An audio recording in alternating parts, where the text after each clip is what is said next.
Ha! I was just sitting here talking to myself while playing with the shadow, and I forgot to add myself to the screen. So I'm trying to figure out if Shadow is right-handed or left-handed. And I can't really... She holds out her right hand and her right leg, but she successfully, like, the times she's actually grabbing things and doing it well is like with her left hand. And I don't even know if cats are handed like human beings are, or primates. Because I know there's different things going on in terms of movement.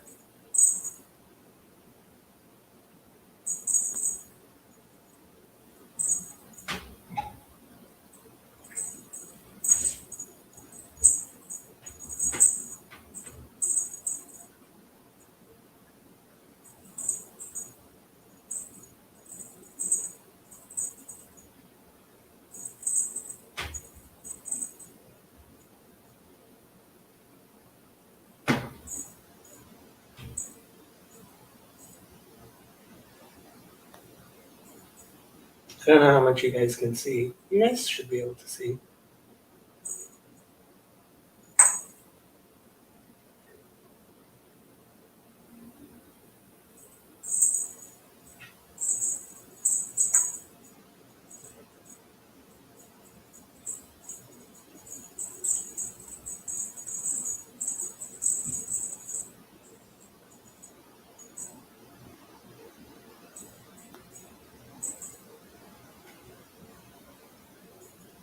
She usually doesn't play with this toy this much. I don't know why it's captured her attention more right now than usual. She cycles toys.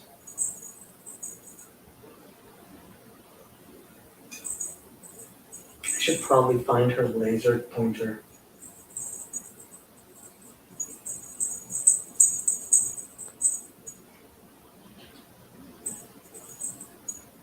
It's around here somewhere. Well, there's a few of you watching. Probably just lurkers.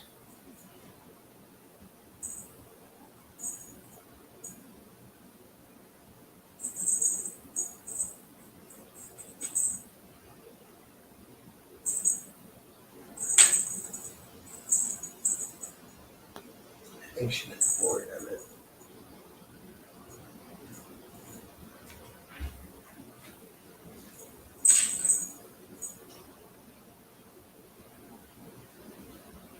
That's the cat show.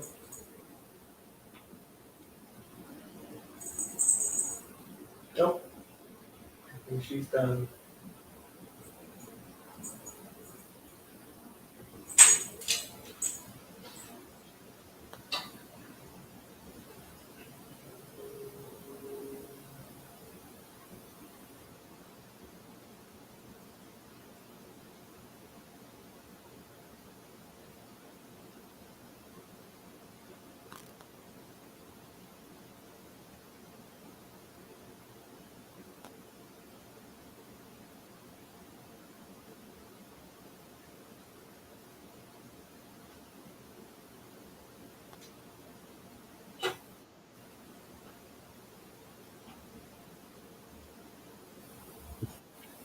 I can't hear you.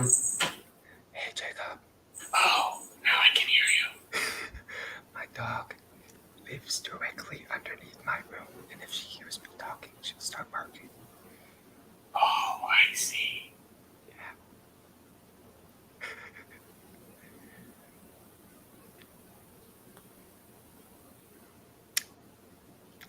So, Jacob. So, Andrew. I think people will get really pissed off at me if I keep on whispering.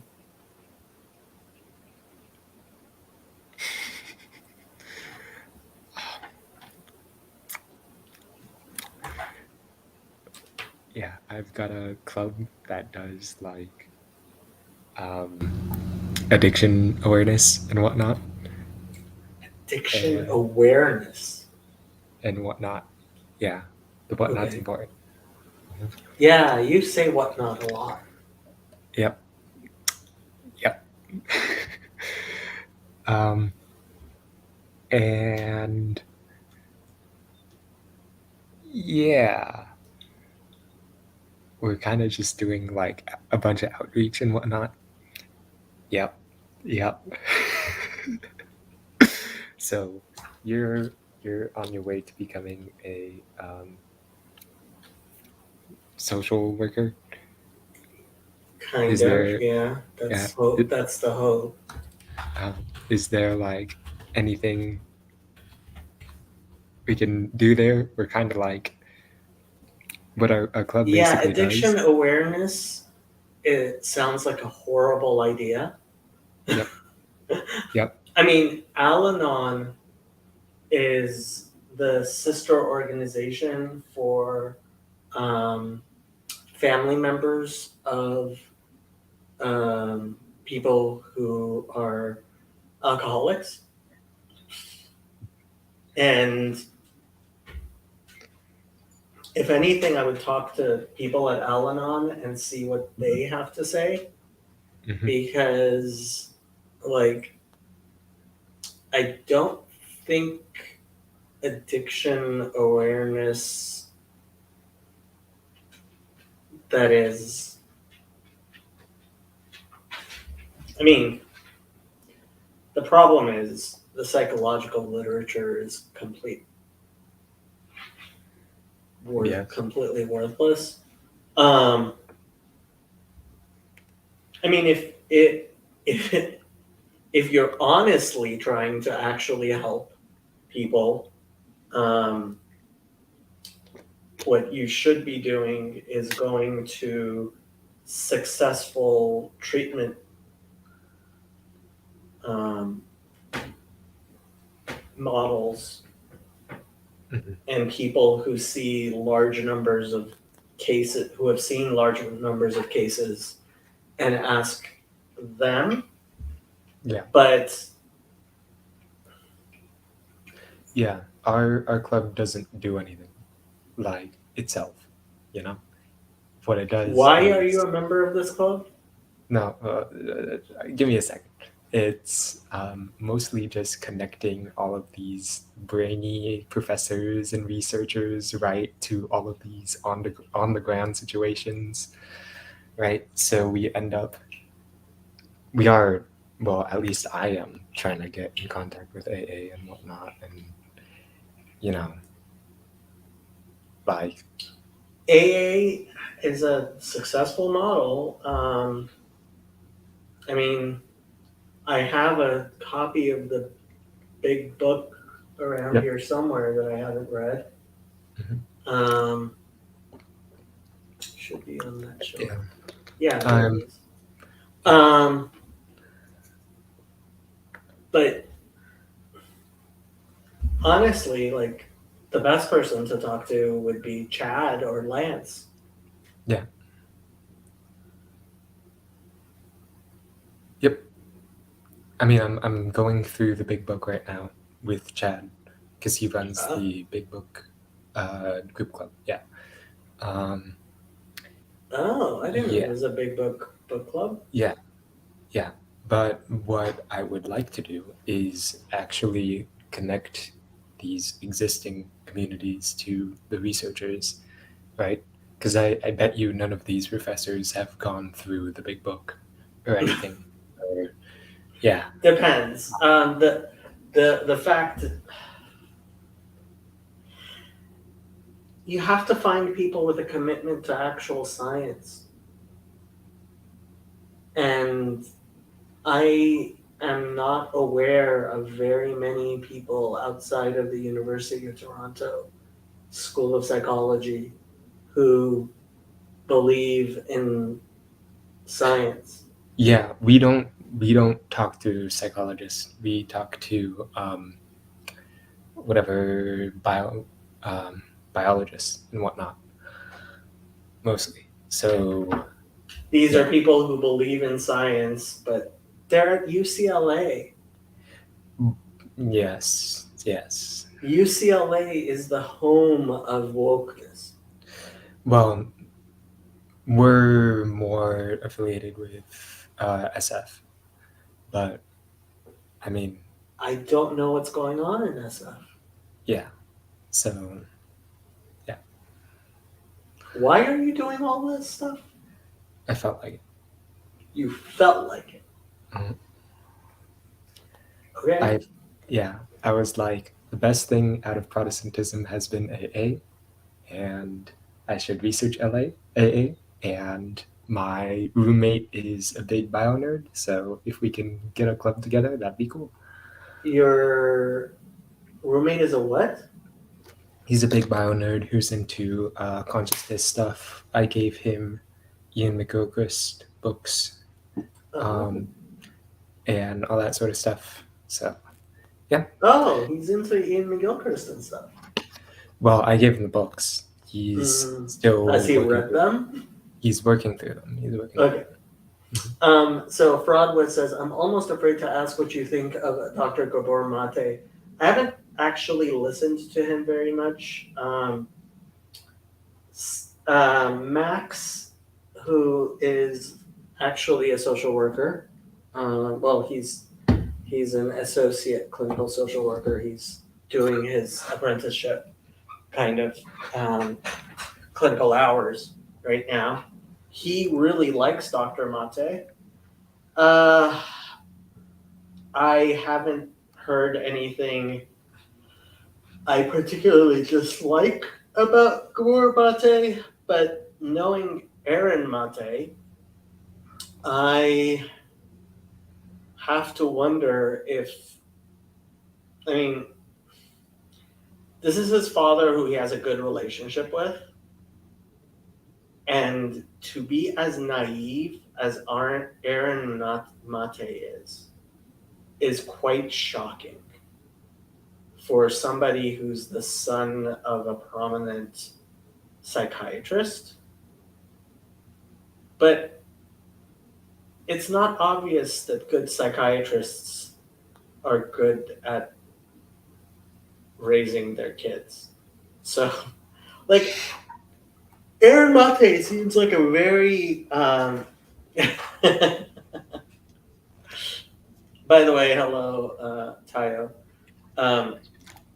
So I had the milk that Anthony left in my fridge since you guys were here, and I'm like, okay, this must be like rancid by now. And I started pouring it down the drain. Like, I should look at the date, and it's lactose-free milk, and it still hadn't been expired yet. I could have drunk it. Like, Yeah. When were they here? It was like a month ago? A month ago? Maybe. Yeah, I think 2 or 3 weeks. Yep. Yeah, I didn't even think it was possible that the milk might still be good. Lactate is really good. It tastes even better than like real milk. So Really? yeah.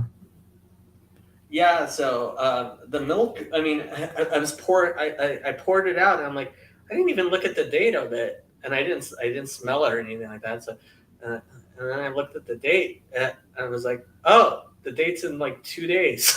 It's like, whoa, I could have drank this. Let me hear it about Aaron Mate. I love that guy.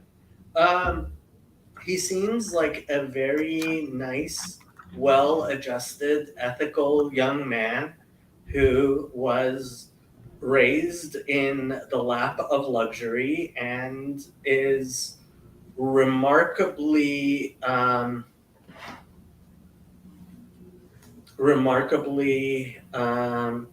naive. Actually, I considered, well, I thought instead of doing a just chatting stream, I might do a. So I wrote this long Substack post that I haven't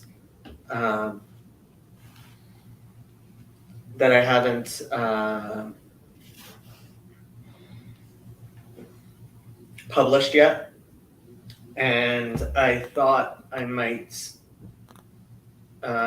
do a video and read it. But then I thought, you know what? Let me just do a just chatting stream and see whatever people want to talk about. But this might be a good opportunity to talk about Aaron Mate and his incredible naivete. So, Substack post. Let me do preview at least. What was I? Preview desktop. Free subscribers? I think it's all available to free subscribers, yes. Okay, so this is my Substack. It's supposed to come out tomorrow. No, Monday. Wolf. It's been a very long time since I have felt the need.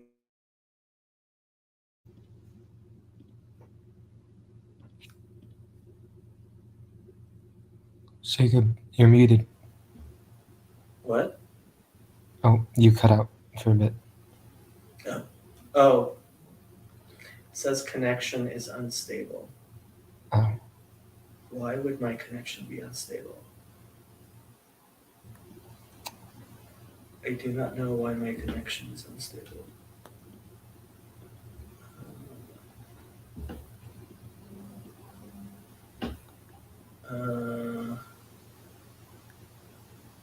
Hopefully it's stable now.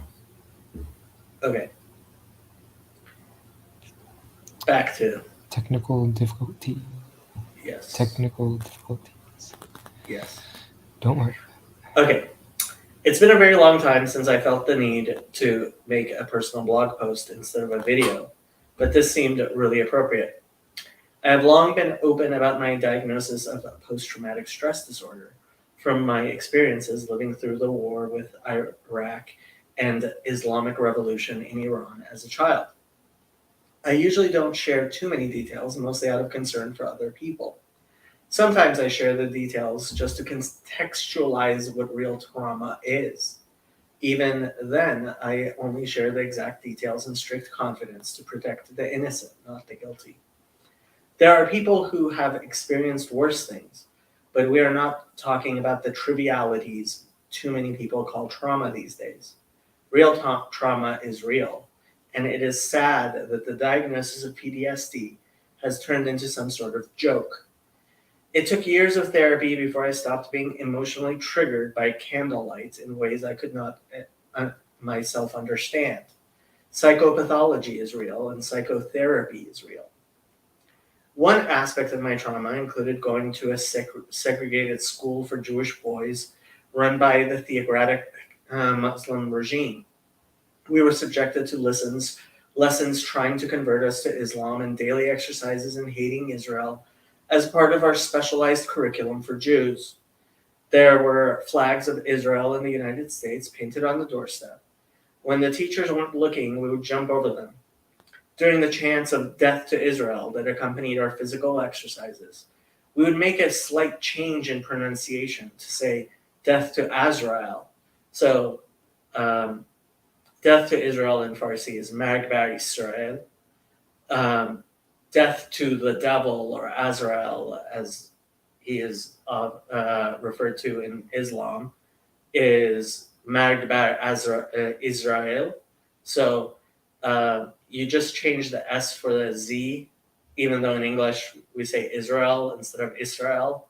Anyway, in Farsi you say Israel, because Israel is actually the devil, funny enough, but whatever. When the principal could discern that too many students were saying the wrong word, he would make us keep doing jumping jacks until enough students switched over to Israel for his liking. I don't remember if I ever gave up, but eventually morning exercises had to end. There was no way for him to distinguish the students yelling death to Israel from those yelling death to Azrael. There was only so long that he could make us do jumping jacks. There's only so far that authoritarians can go. Most of the pressure came from other boys who just wanted to get on with their lives. That is what really makes authoritarianism so bad, what they make us do to each other. I remember one particular assembly where we watched an older student undergoing corporal punishment for his behavior during an earlier assembly where the flag of the United States was burned. Apparently, someone had seen him roll his eyes or scoff somehow.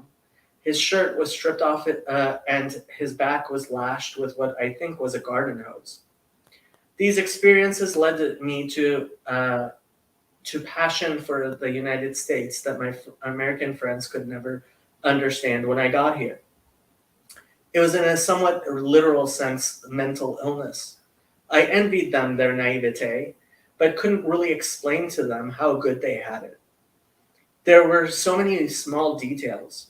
I remember my father making jokes that helped my sister and me to realize that we did not have to fear the police in the United States like we did in Iran.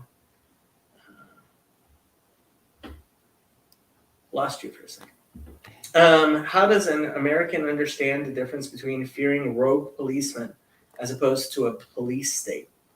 They imagine they do. Every time someone talks about us living in a police state today in America, especially when they point to anecdotes, they loudly announce their ignorance. The sustained threat of drowning is qualitatively different from the discomfort of getting wet. The United States gave me refuge. I have an intense interest in knowing why the United States is so very different than Iran. I spent most of my academic career studying political science and law due to this interest. It is very much related to what I am studying now. I fear what could happen in this country. I don't fear the wokerati. They're incompetent and delusional. I would be less worried if there was a plausible case that they could achieve their utopia or at least govern effectively. They very obviously cannot. I worry about the damage they are doing to our society. I believe that few people recognize the long-term consequences of the corruption of our education system. It will take at least a generation to recover from the damage that has already been done. That obviously makes me sad. So much wasted opportunity and unnecessary misery is tragic. I fear far more the inevitable right-wing backlash that they are engendering. Any competent social scientist will tell you that a right-wing backlash is capable of great harm. Conservatives are by nature hard to provoke. They are also by nature both competent and conscientious. There is no question who has the most martial training and arms in the United States. It is without any doubt the right. Backlashes can spiral into all forms of chaos. I have been warning for years, as have many others, that the LGBT community is being hurt the most by the idiotic behavior of the wokerati. Trans people are particularly susceptible because the vast majority are very private people who simply want to pass. The vocal trans activists have very different views from private people interested in their own private lives. Many of them pass easily. Some of them were routinely mistaken for their new gender before they themselves identified that way. Yet these self-appointed activists pretend to speak for everyone else. I know many, many people who are actually LGBT. I'm not talking about the people who think it is fashionable to pronounce yourself queer because it is boring to be straight.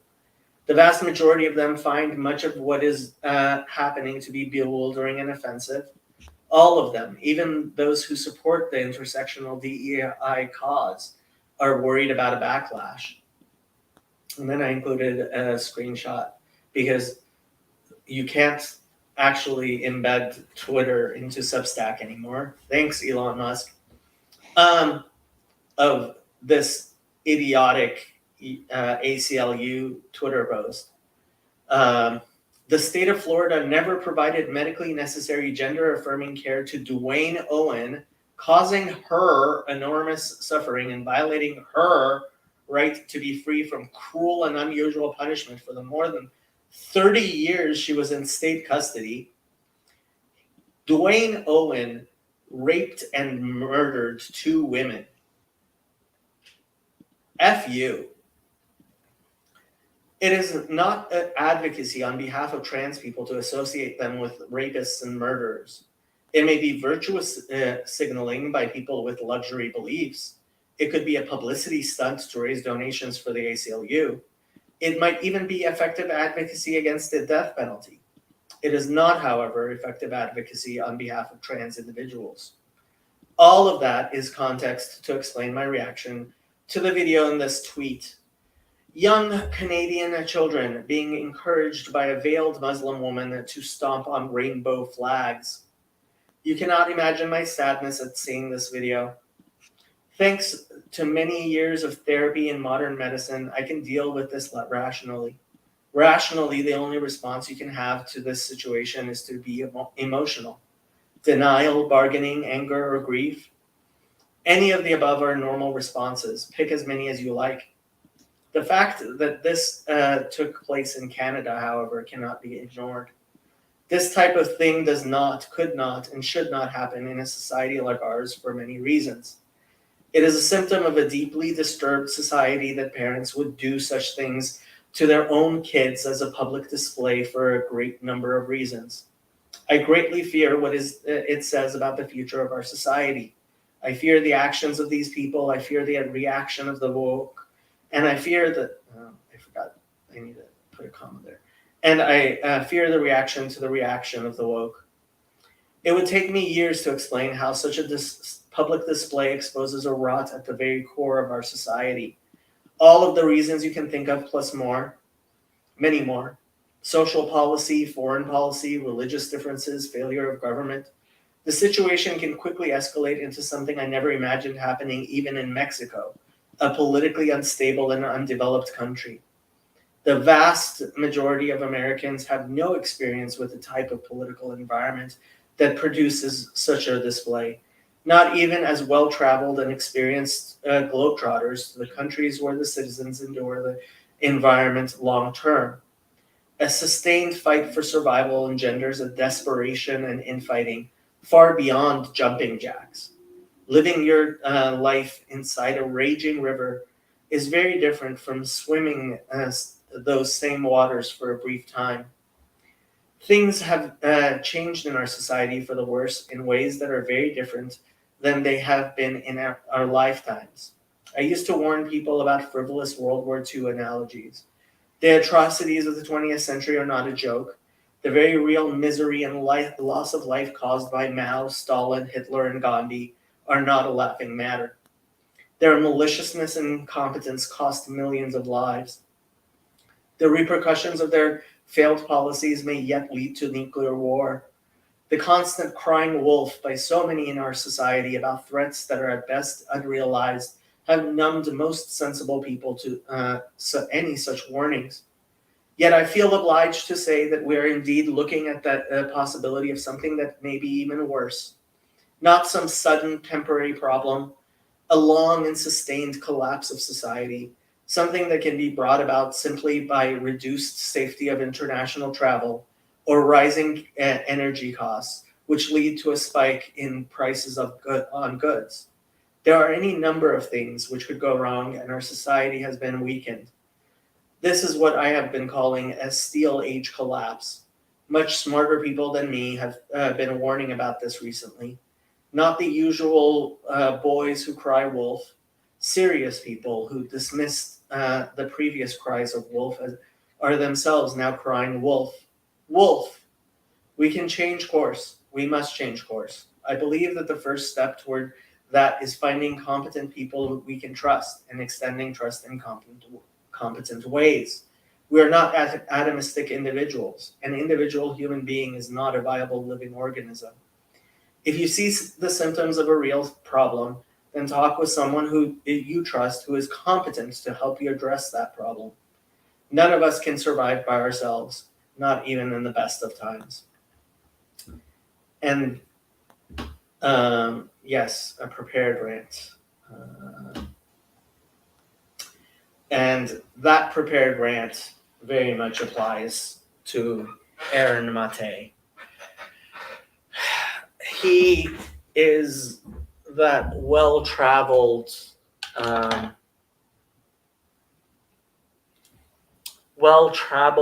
traveled, rich Western globetrotter who goes to these countries and for a little while and sees what he is capable of seeing and thinks that he understands what it's like to live in a country like that. He thinks he understands what the culture of a society that is living in a completely different world from anything he has ever experienced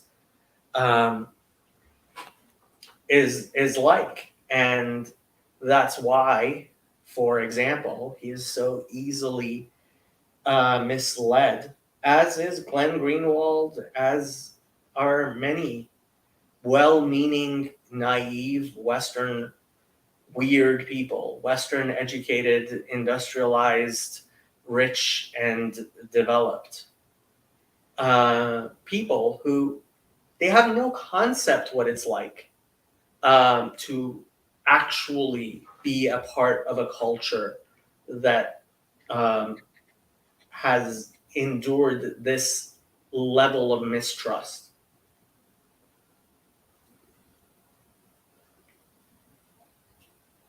This level of deprivation, which they know nothing about. And so it's cute that he advocates on behalf of Palestinians. I prefer his well-intentioned, honest, naive advocacy for Palestinians to the well-intentioned, naive advocacy of American Jews who advocate for Israel with the same level of naivete, actually a much higher level of naivete, and a much more ignorant take. But it's naivete nonetheless. And that's why I mean, it's so difficult. Like, when Aaron Mate understands what he's saying, he's a very smart guy. He's a well-read guy. He's somebody who genuinely tries. But he lives in a bubble that is dominated by the likes of Noam Chomsky. And Noam Chomsky may be the most foolish genius in human history. The man is a literal fool in so many ways. Like,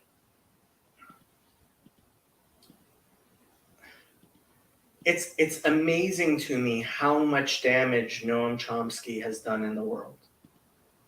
That one person, through his foolishness, has murdered millions of people. If I were Noam Chomsky, I would spend the rest of my life crying.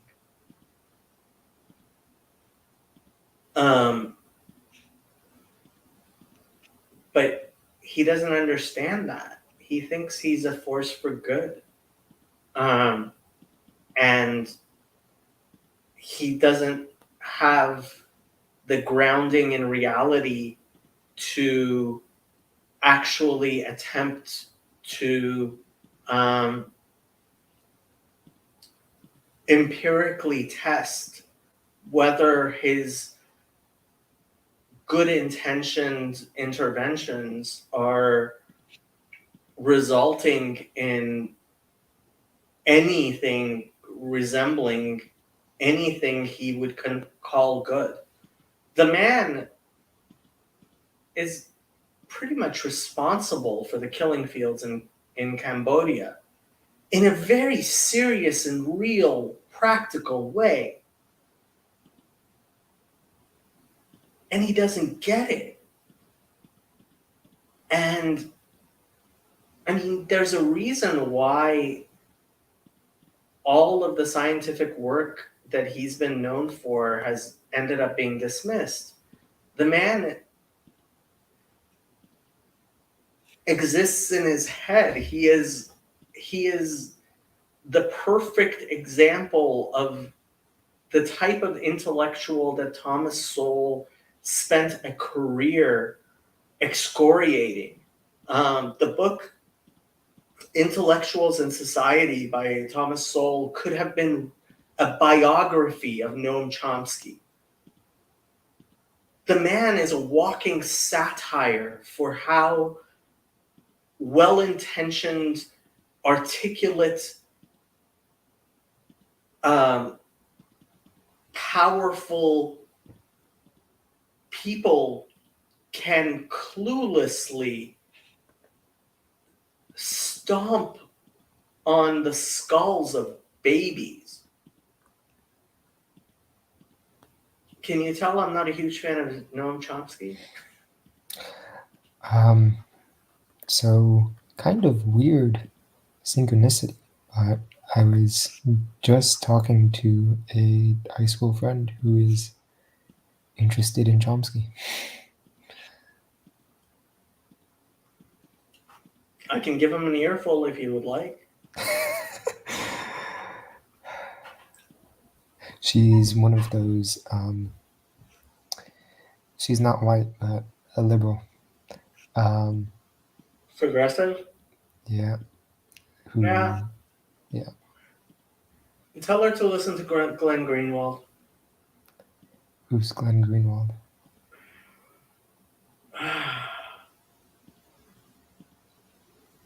A fan of Chomsky, a good, rich, gay, Jewish, atheist, American, who has repeatedly been mugged by reality to the point where now he's considered one of Tucker Carlson's greatest allies, despite the fact that he lives in Brazil. His husband just died. That's a whole discussion.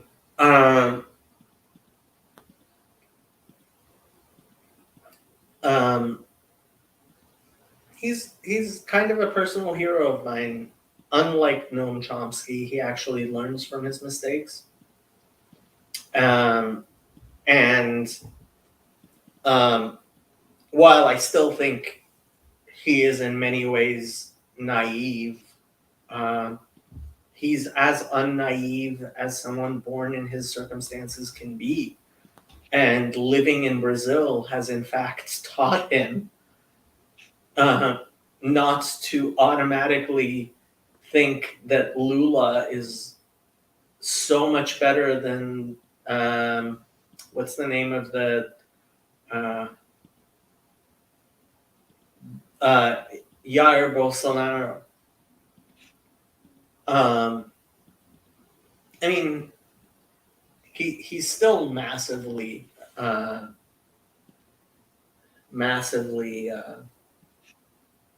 misguided, but most of that comes from Bolsonaro. Most of that comes from his. My brain will start working. Atheism.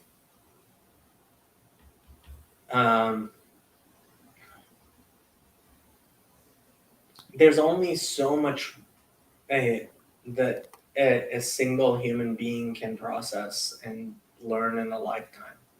We all start where we start, and we move where we move. And if our society, if you're born 1,000 years ago, no matter how smart you are, you're not going to know how to operate a computer, and you're not going to understand the basic ideas of disease and anatomy and hygiene that we all take completely for granted.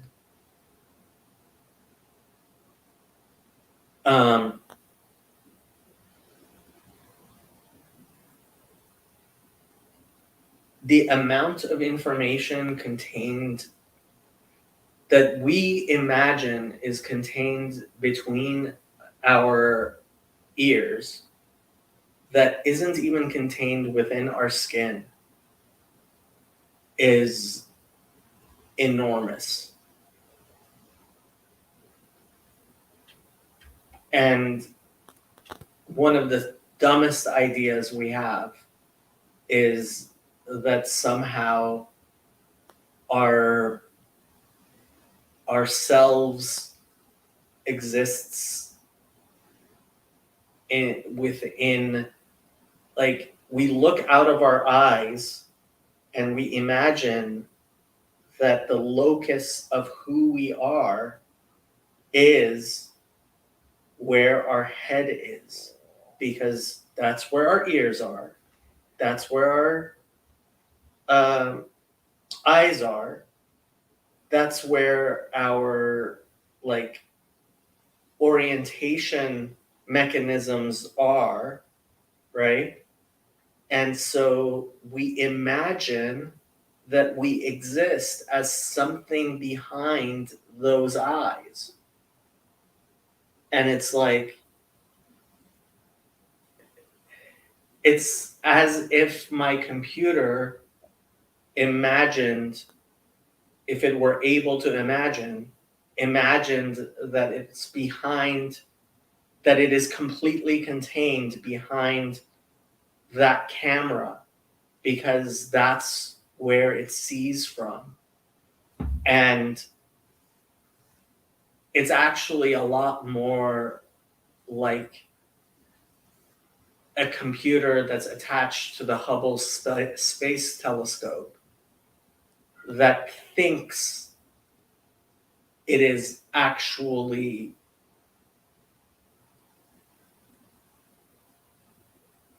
it exists behind where it's what it's looking at. Does that analogy make any sense? Yes.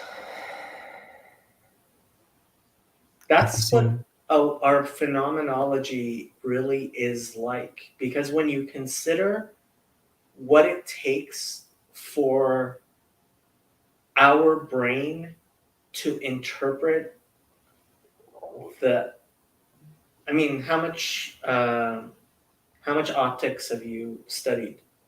Optics, nothing much.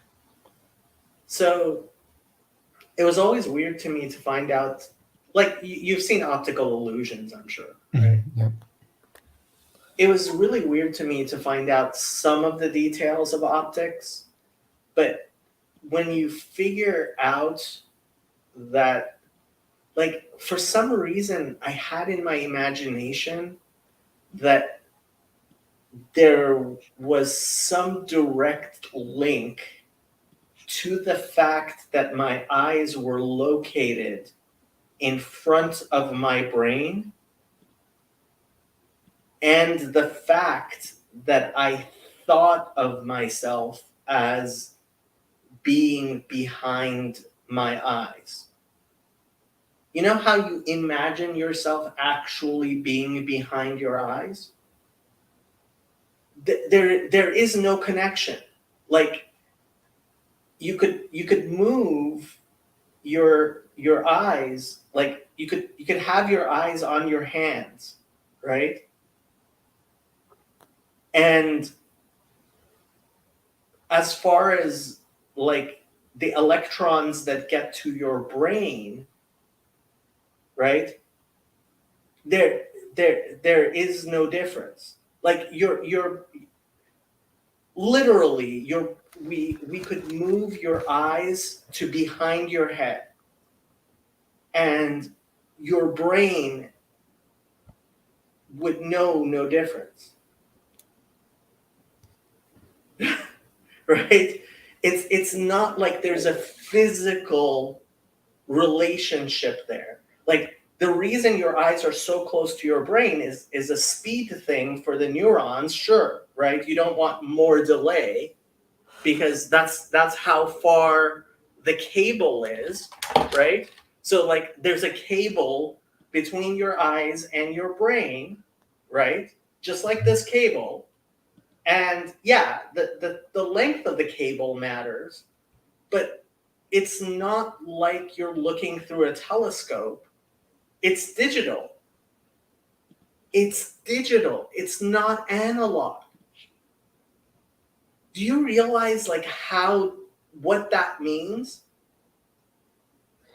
It means you can do your relevance realization from not in your behind your eyes. Yes. The connection between your physical eye and your brain is digital. That is amazing.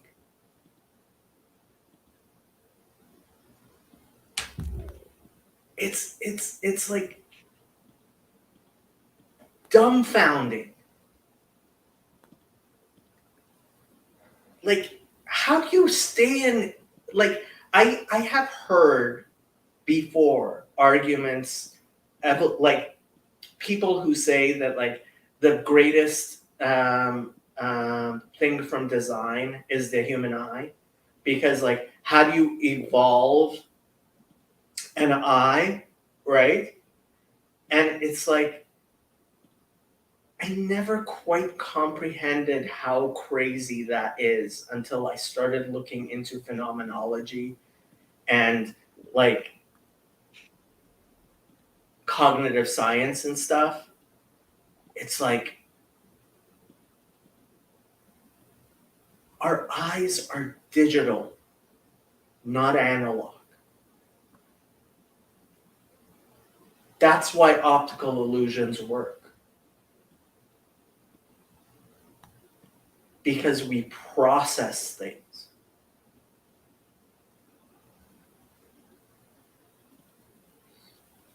It's just effing like mind blowing.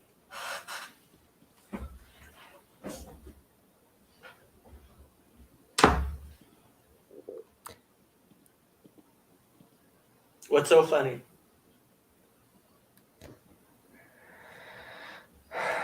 Is this what they call, I don't know, eternal life? They call what? Eternal life? Eternal life. It could be what they call a soul.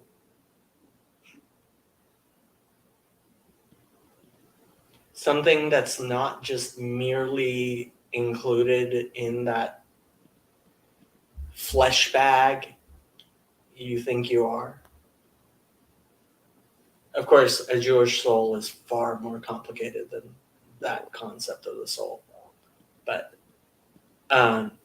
like that concept of the soul is so much closer to the reality than like the materialist bullshit most people assume they believe in.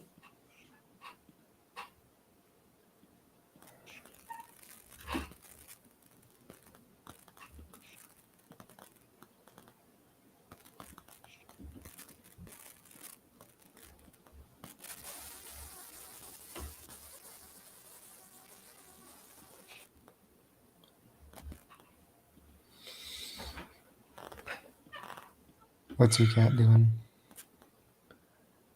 What'd you say? We have a happy cam. Is there a shadow cam?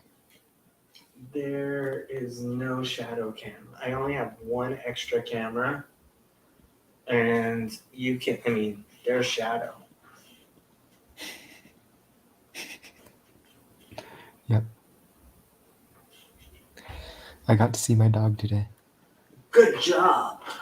Mm-hmm. Yeah. It was a good day. Are you interested again?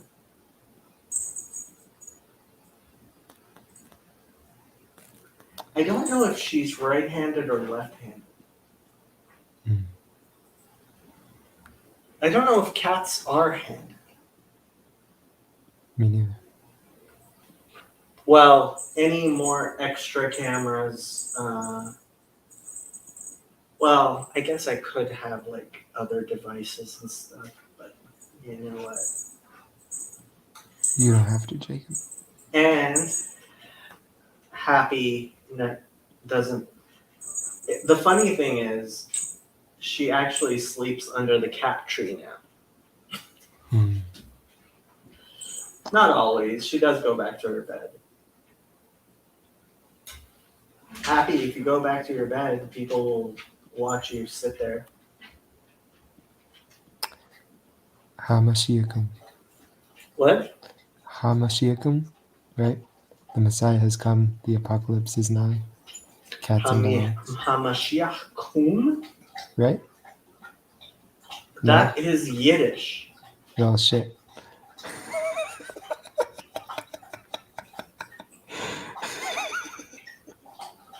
Yiddish is not one of the Jewish languages I know.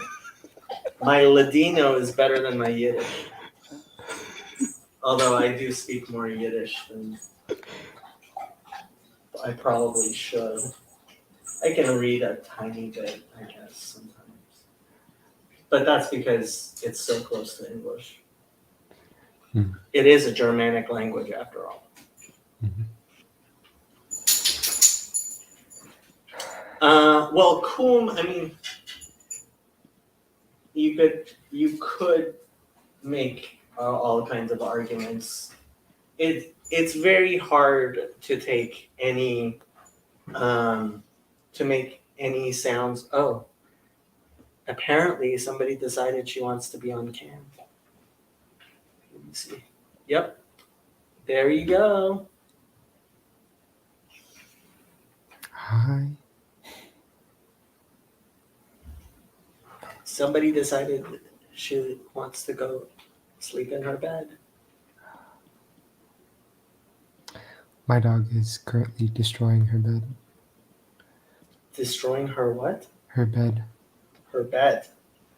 Happy did that when I put her in her kennel with her bed. She destroyed the bed and then she destroyed the kennel. And I had to buy a much, much more sturdy kennel for her. This one she tried to destroy, but she failed. Mm. And she only cut her lip a tiny bit.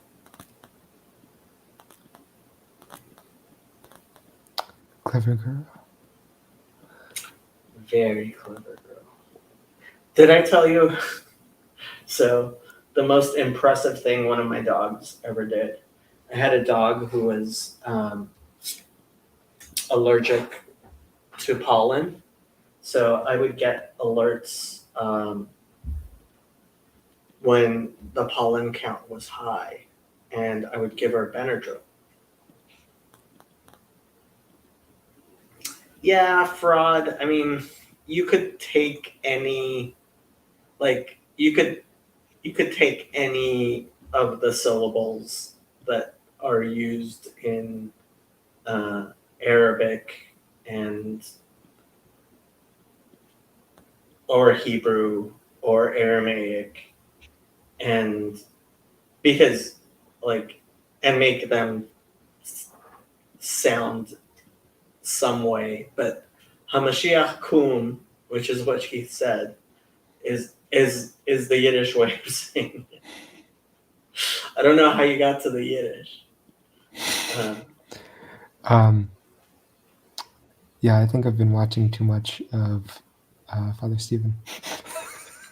Father Stephen doesn't do Yiddish. You Yeah. might you may be you. It sounds like you've been listening to too much of Rabbi YY. No. We on one stream, Tim said Christos Anesti, and then you were like, I don't know what that means, and Yeah, his response was Hamashikum. Oh.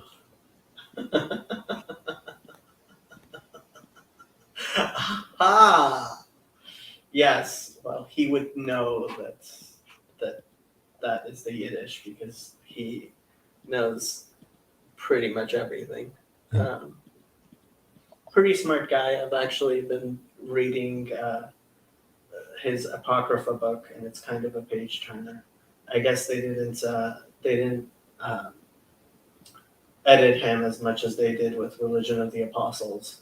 Once you once you become a bestseller, they become a lot less Strict.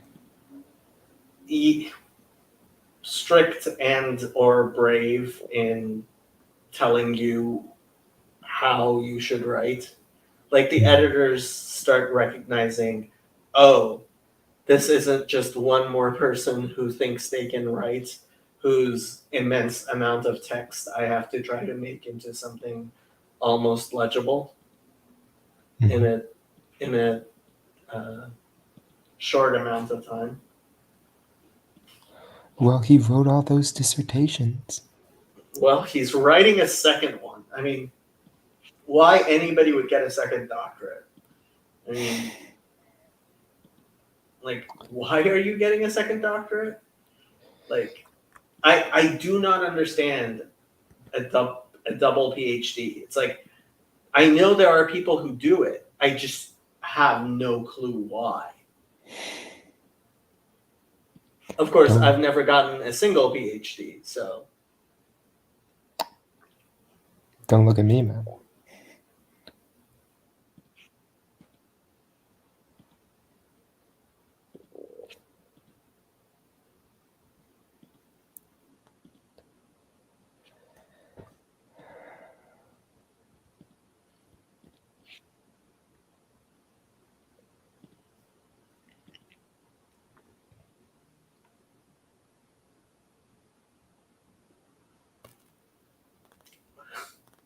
Fraud says, I am a big, big fan of Father Stephen. I'm sure he would hate that. Not sure what you mean. Unless you mean you're very, very overweight. He probably would not approve of that, but otherwise I'm not sure what you mean. I'm pretty sure he doesn't like people fanboying around him, but at the same time,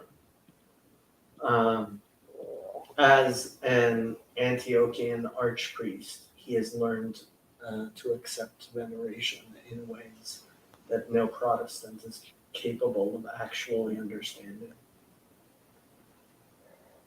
Yeah. Sometimes I get the sense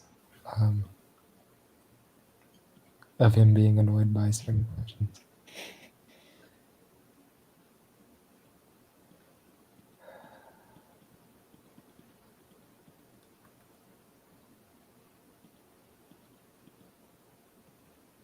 He's a good man. Yeah, I'm very glad to have him around. Also, I've got a Coptic podcaster who would love to have him on. Good luck with that. Yeah. I'll come on his channel if he wants. Yeah, we'll see about that, man.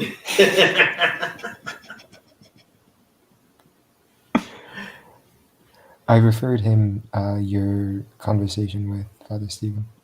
Okay. I don't know if he's watched He it hates yet. what he calls simping. I'm sure I could be accused.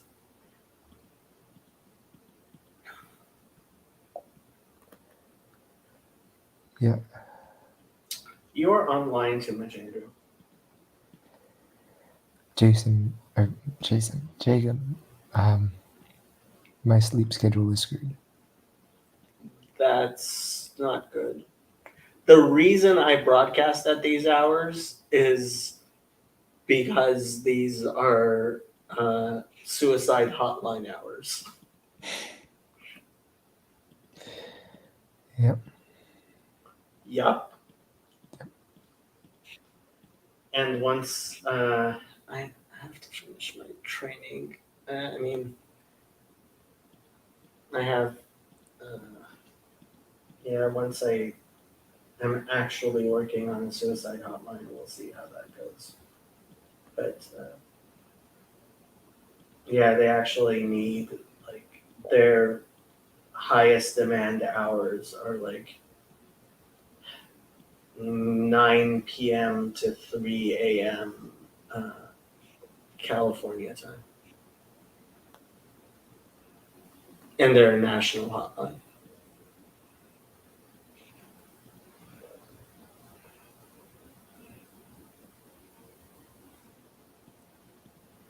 And the vast majority of people who contact them through chat and text.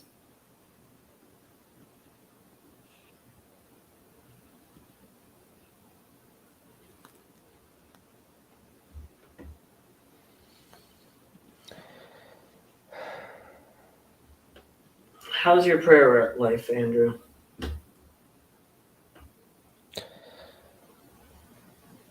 Not very good. Well, could be better. Well, I mean, you're not going to Vespers anymore. Mm-hmm. Are you going to Mass? Theoretically. Theoretically. Well, I when I'm back home, I don't. Well, tell me if this is a good idea or not, but I don't go to Coptic church because I'm pretty sure that would like absolutely destroy the family. Why would going? I mean, are you going to church with your parents?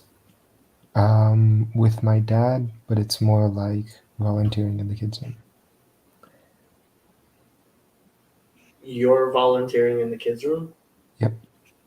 While he's actually in church? No, he's volunteering in the kids' room as well. Your father is volunteering in the kids' room. Mm-hmm. Different kids' room. He's second and third, and I'm kinder first. You're going to a church with your father to separately volunteer in different kids' rooms.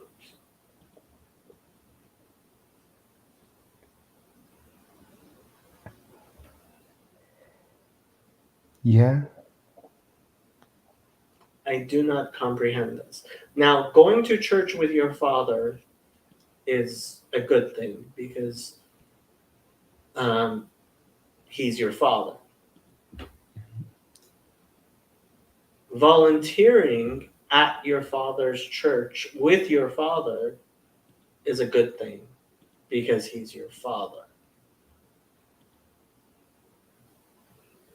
Volunteering separately at his church kind of sort of sounds like he's hoping you'll like his church and you'll meet somebody, like you'll meet people your age or something at his church that you'll like. That's what that sounds like to me. Yeah, that's not gonna happen because only like middle-aged ladies volunteer in the K first. Well, I mean, it doesn't even have to be middle-aged ladies. I mean, it could be like somebody to make friends with or to feel like it sounds like he's hoping, he's like trying to take you to his church.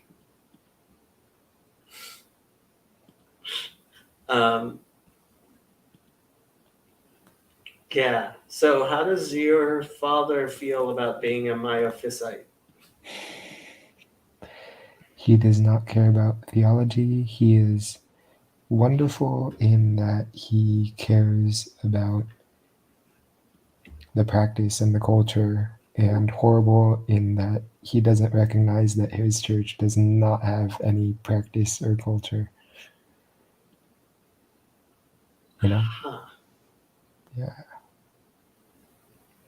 Have you taken him to a Coptic church ever? No. Have you invited him to a Coptic church ever? No.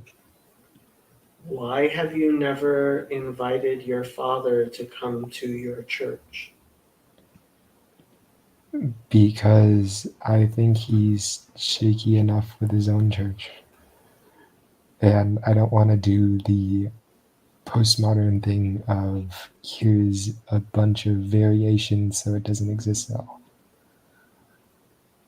I have no clue what you're thinking.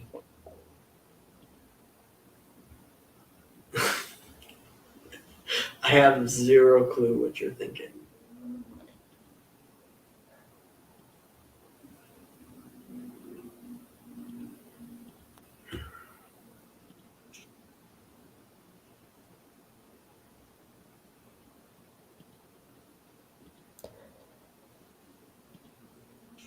What do you mean he's shaky with his church? And by the way, this might not be a conversation we should be having. I could just end the stream and we could have this conversation privately, except somebody jumped in. Okay. Yeah. The three of us are in Los Angeles. I'm not. I'm in Irvine. Of course, Happy's back, you silly. Oh my God. CW, why are you being so silly? So, what? Trey is going to have to drive all the way to Irvine to pick you up and bring you down to my place? Like, because this is a ridiculous conversation for the three of us. I am sitting in the same room as my dog. We have three. Your Trey is all of 4 minutes drive away from me. You're probably 20 minutes drive, maybe 30 minutes drive away. And we're sitting here on the internet. Fraud? Where is Fraud? Fraud, you're in NorCal? Something like that? And CW is in Minneapolis. And CW says nobody's listening, so it doesn't matter if we broadcast on the internet. All the internal details of your family relationships. CW knows nothing. He is so incredibly Kantian. CW, why are you such a Kantian? And if nobody's watching, why don't you click on the link and come on? Oh, right. You're a Kantian. That's what it is.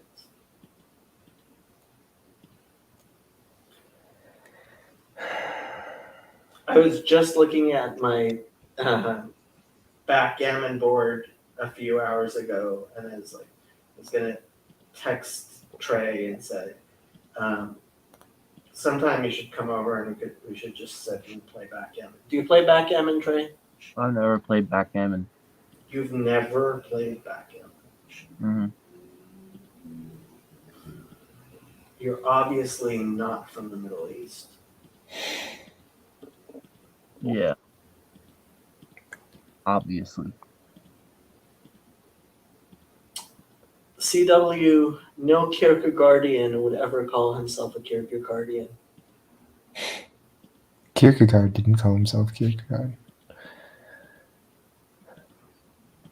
Kierkegaard, I guess. But yeah, Kierkegaard, did he even call himself by his own name? No. Pseudonyms the whole time. Yeah. So, I don't know much about this Dewey Weird, but yep, you're definitely very Kantian. Didn't Bill Gates fall into a backgammon honeypot? What? I think CW's high. When you say CW, I think of like Flash and bad TV shows. Is that why you named him CW, or does it mean something different? CW calls himself CW because he is an old school patriarchal person who likes being old school and patriarchal. I'm kind of needling him just a tiny bit. I really like chess and go. I barely know the rules of backgammon. Yeah, the reason some of us play backgammon instead of chess and go is because we like the possibility of sometimes winning against people.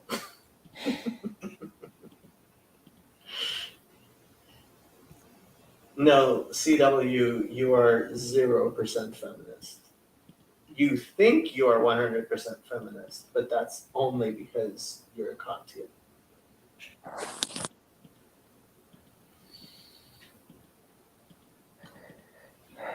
That feminist? I don't know So what that means. You can't be a man 100% feminist, can you? depends. How? What do you know about Kant? A lot of Australians say the word. Immanuel Kant. I know that's a joke. Andrew, what do you know about Kant? Very strict guy with his philosophy. He was like, I don't know, hated hypocrites. Yeah. Thou shalt not lie type beat, you know? Yep.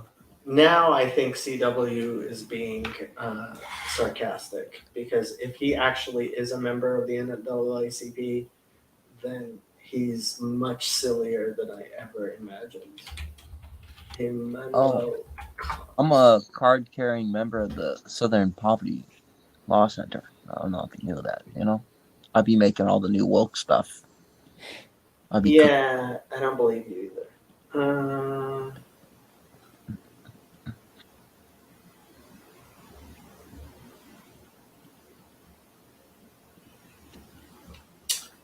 A choice is only moral if you can will that everyone would make the same choice.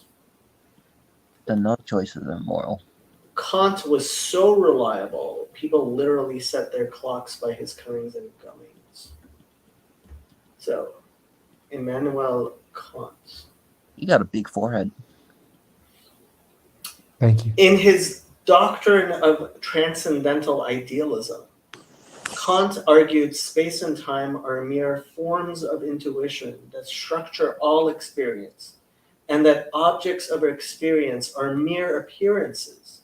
The nature of things as they are in themselves is unknowable to us. In an attempt to counter the philosophical doctrine of skepticism, he wrote the Critique of Pure Reason, his most well-known work.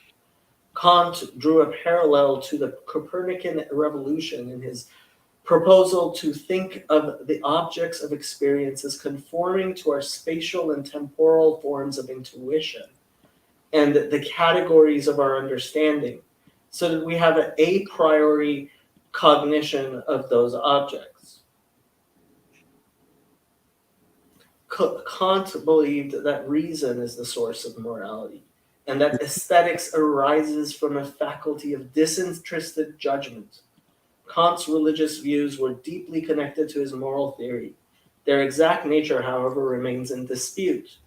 He hoped that perpetual peace could be secured through an international federation of republican states and international cooperation. His cosmopolitan reputation, however, is called into question by his promulgation of scientific racism for much of his career, although he altered his views on the subject in the last decade of his life. Okay, that last sentence showing you that Wikipedia has completely lost its mind aside, you could have just described C.W. Weeks in that description. A completely disembodied life of idealism and silliosity. We should do his religion within the mere bounds of reason as a warm-up for duties. We can do duties first and deal with mere bounds of reason later. You guys want to do some duties of the heart? I haven't studied duties of the heart for a while. What is Duties of the Heart? Duties of the Heart is a classical work of Jewish ethical philosophy from the 12th century. Let me see where Duties of the Heart. Hey, you know that Muslim guy we talked to who said philosophy is stupid and we shouldn't do it? Yes. The older I get, the more I agree with them. So I don't know if it's like a circle where like you start being like philosophy is stupid, and then you go philosophy is interesting, and then you wrap around all the way again to philosophy is stupid. And I think I'm there. 11th century. I should have remembered that because his work was translated by a contemporary of Maimonides. So it's a work that preceded Maimonides. As for whether philosophy is stupid, I don't know. But it's the best I can do.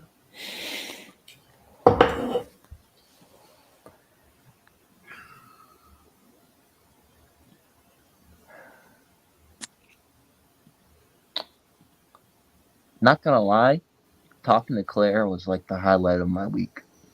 You actually already talked to Claire? Is the video up? Can we watch No, it? I haven't talked to her in person, just the group live streams. I have to prepare. I have to like do my research and like see the arguments that she's going to make and try to have a. You don't understand at all, do you? What do you mean? She's not a human being. You're treating her like she's a human being. Jacob's right about this. It's kind of weird because you're using like anti-Semitic arguments against Claire, meaning that like the Jews aren't individual; they're a collective. Okay, right? Like they're like being confused. The Jews work together. You know what I mean? They have their shadow government. You don't understand, okay?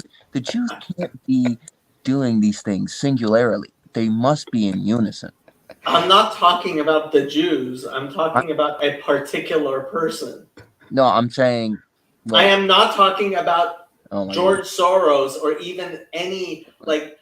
I'm talking about a particular person who is active on the internet more than 24 hours a day, 7 days a week. I'm just pointing out that the same arguments you're using. No, they are not at all the same arguments that I'm using. I am telling you that Claire Kaw. Yeah, keep going. The persona you think is an individual human being is actively engaging people on internet platforms, many of them simultaneously in numbers that it is impossible for any individual human being to do so. So this character you imagine exists as Claire Kaw could not possibly be that one person, Claire Kaw. What is Claire's intentions? What is she trying to do? That's a mystery to me. Do you think it's for good or is it for evil? Do you think it's for there are many different reasons why she may be doing what she's doing. The only thing I can tell is that she is sabotaging a certain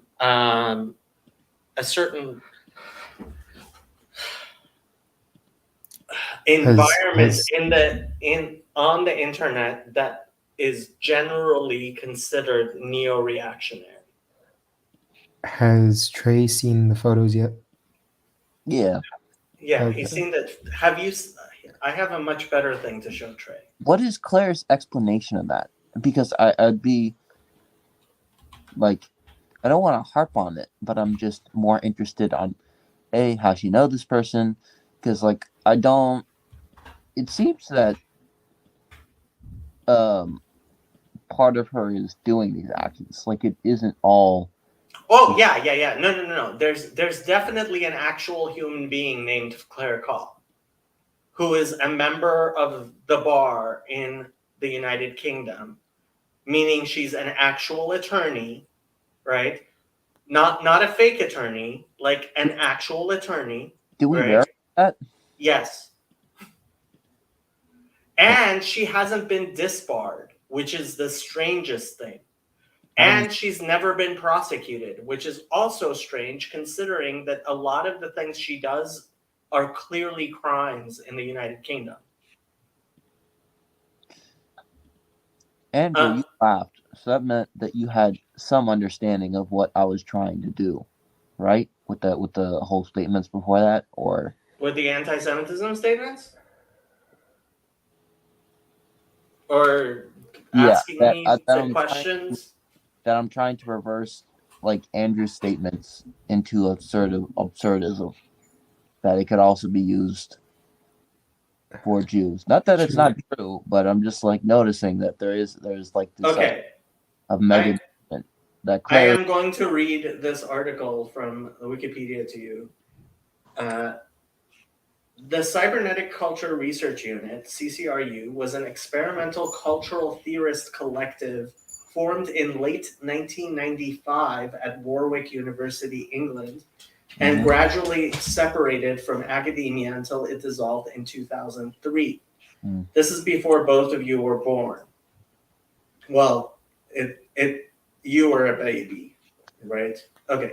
It garnered reputation for its idiosyncratic and surreal theory fiction, which incorporated cyberpunk and gothic horror, and its work has since had an online cult following related to the rising popularity of accelerationism.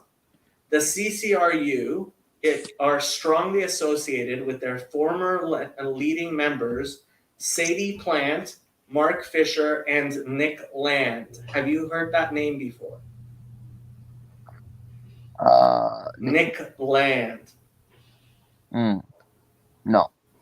He is one of the most prominent figures in the neo-reactionary movement currently.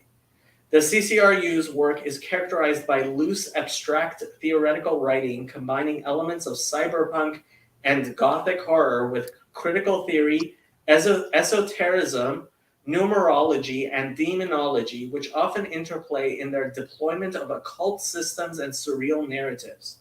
One of the CCRU's predominant ideas is hyperstition, which Nick Land referred to as the experimental technoscience of self-fulfilling prophecies, whereby means of esoteric cybernetic principles, certain ideas and beliefs that are initially incomprehensible, akin to superstitions, can covertly circulate through reality and establish cultural feedback loops that then drastically melt society, which they also referred to in total as cultural production. The CCRU's esoteric numerological cybernetic system for comprehending hyperstition, the numogram, often appears in their writings alongside its circulatory zones and their respective demons. In addition to drawing aspiration from Ballard, whatever. So this was a bunch of people who got together and in their crazy atheist numerology hyperstition cult. Um, created a environment where human beings, actual human beings, like would go on the internet and cause havoc. And Wait, when in 1993 they were that's when they started but they started causing havoc in the on the internet. what year? Because I'm a little confused what you could do back then. Like, are you just just trolling them in text? Like, they're not hackers, are they? No, this was cultural hacking. No. Look up Nick Land and see how influential he is in the neo-reactionary movement. The man is behind much of the accelerationism in the neo-reactionary movement.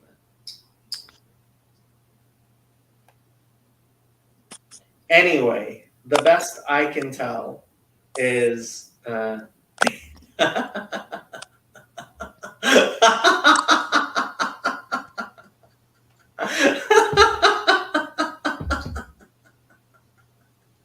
oh, they're too young to get it, but it's hilarious. Nick Land had a Second Life profile where he was Nick Land. Okay. GeoCities was one of these websites. Something Roko's Basilisk. I have no idea what Roko's Basilisk is. Roscoe's Let's. Yeah, it's like if we had a omniscient AI that knew all of your whatever data from the internet and could go back in time and like revive you or some shit, right? Yeah. And Jacob, now that you know about Roko's Basilisk, will you serve the Basilisk or not?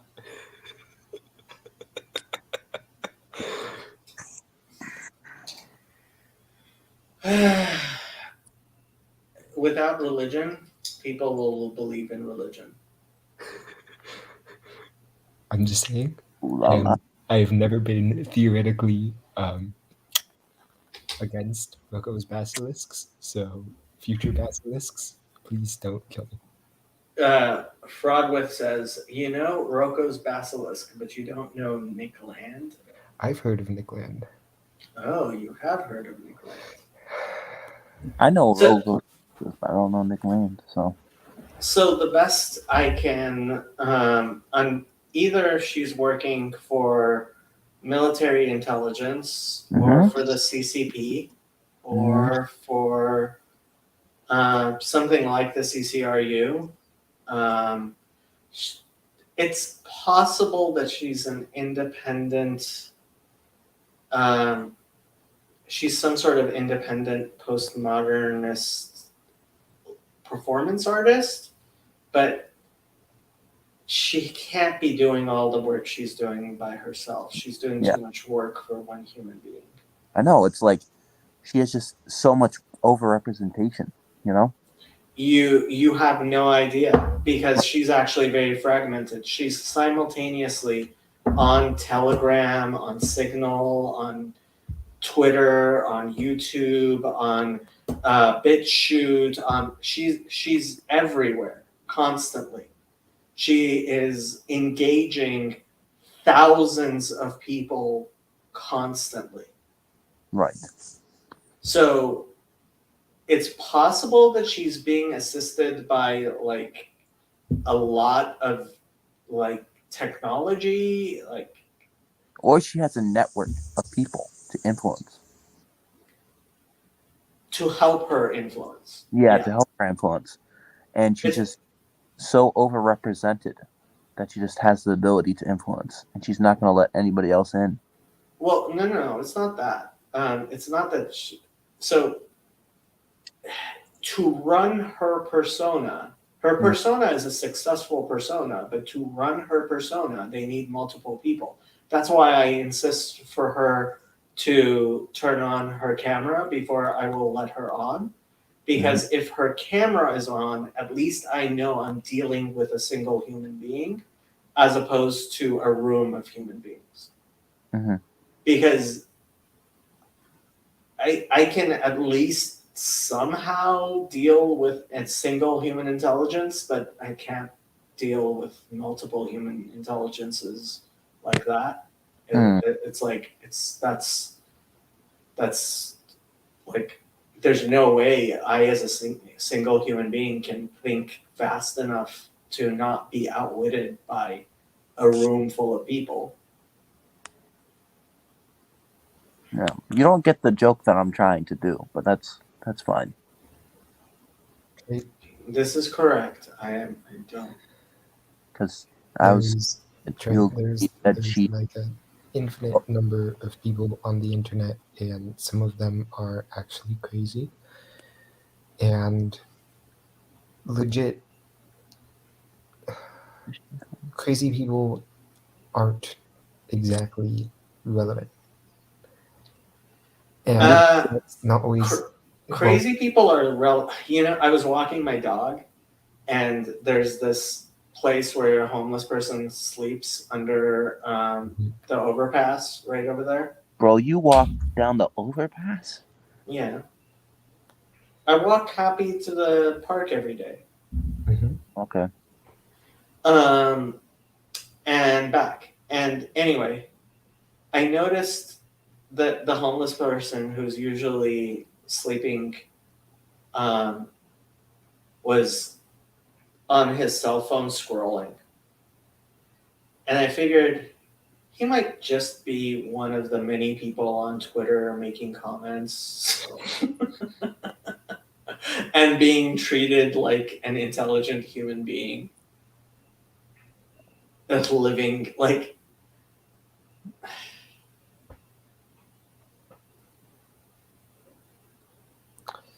disembodied. Yep, just like CW Weeks, completely disembodied.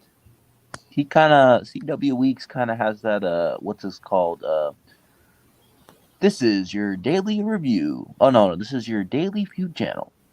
And he has that meme where he's like, I am completely and utterly disappointed.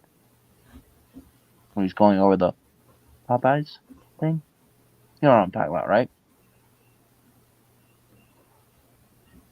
Andrew, you know exactly what I'm talking about, right? Review, bro. Review bar. Caroline's water broke. Ooh. Oh, Hope it goes well. Boom. Running on empty food review. You guys. That was 40 minutes ago, and I wasn't paying attention to my DMs because you guys were asking me silly questions. Well, Antonio was having a baby. You guys should do that. No, we should actually, Jacob. I don't think so. I think so. Too young for that. You are not too young for that. You did.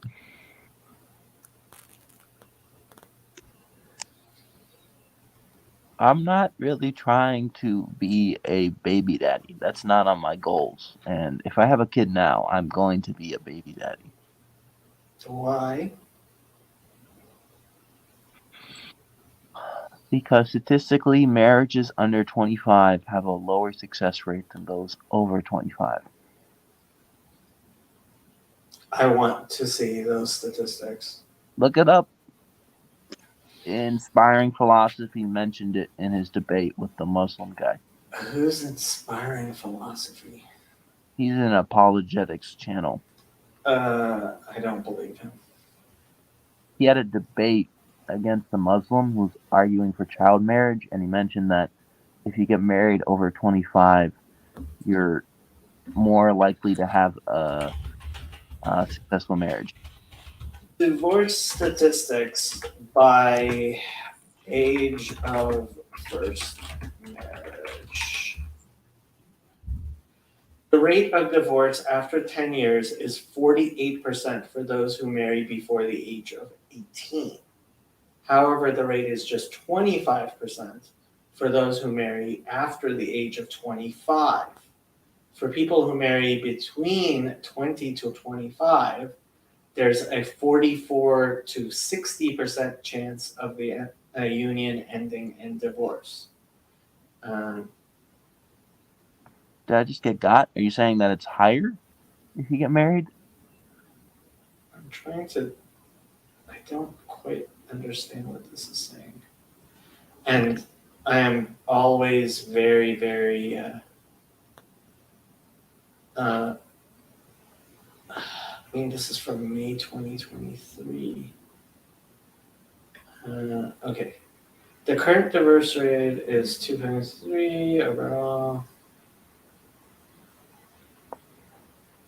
See, the problem is you need to be doing a multivariate analysis, and I don't trust any of the people who would do these statistics to do even a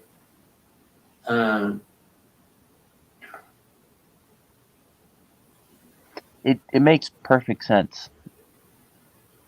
The number one, I think, cause of divorce is financial troubles, anyways.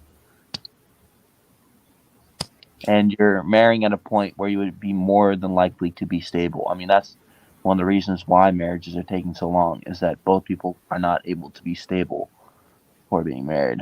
I sincerely think there are factors that most people don't want to talk about affecting these marriage statistics, like whether or not you had sex before marriage, like whether or not you go to church, like whether or not you believe in God.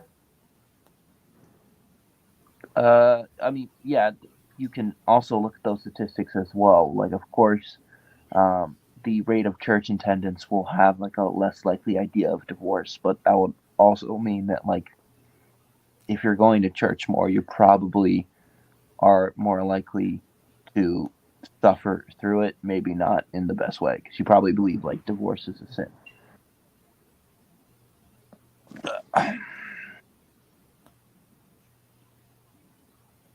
So, I mean, that wouldn't indicate marital strength fully. There were, honestly, like I've said many times before to you, Yeah. like, stop thinking about the ideal algorithm for marriage and start thinking about the ideal algorithm for trade. Actually, no. I have to do cognitive outsourcing, okay? I have to listen to the people before me on how to choose a good mate. That's literally what the Bible is. So I reject it. And the Bible says, Ben Shmonisher Lechupa, What? 18-year-olds to marriage. It doesn't say that. How would you know? Because I've read my Bible. Yeah, who wrote that Bible? Claire Caw. Exactly. The Mishnah says, get married at 18. Well, I don't really And the care. same people who decided which books are in your Bible are the people who wrote the Mishnah. Well, technically, it's the Where's cat. Hezi when you need him? Where's Hezi when you need him? Oh, in this day and age, in this society, with all this technology going around. We should all get divorces because we're going to live longer. Every time he goes on that rant, it's like, oh my God, Shazzy, can you please stop with the mini superpower bullshit? Wait. Hezi wants to get more divorces? No, but he thinks that maybe since now people live much longer than they used to, that maybe like lifelong marriage doesn't make as much sense. What? Yeah, I know. Bro, are you telling me that I want to have a 30-year marriage and then start like talking small talk with somebody? Are you like, hi? Like, yeah. No, of course not. So, in Shia Islam, they actually have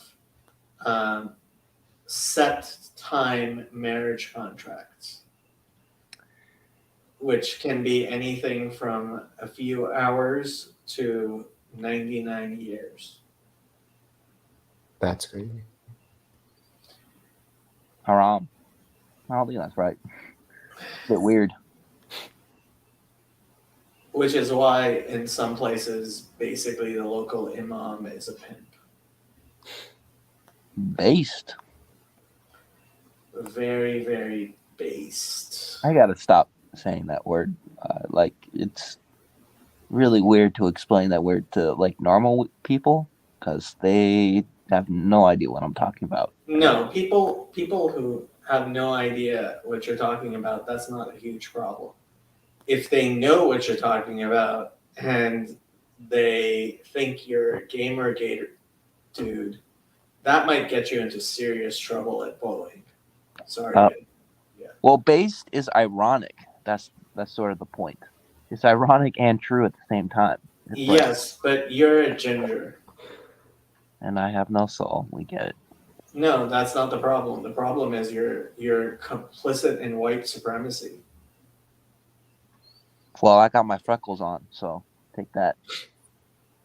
Yeah, I'm afraid that might not work if somebody decides you're a bro.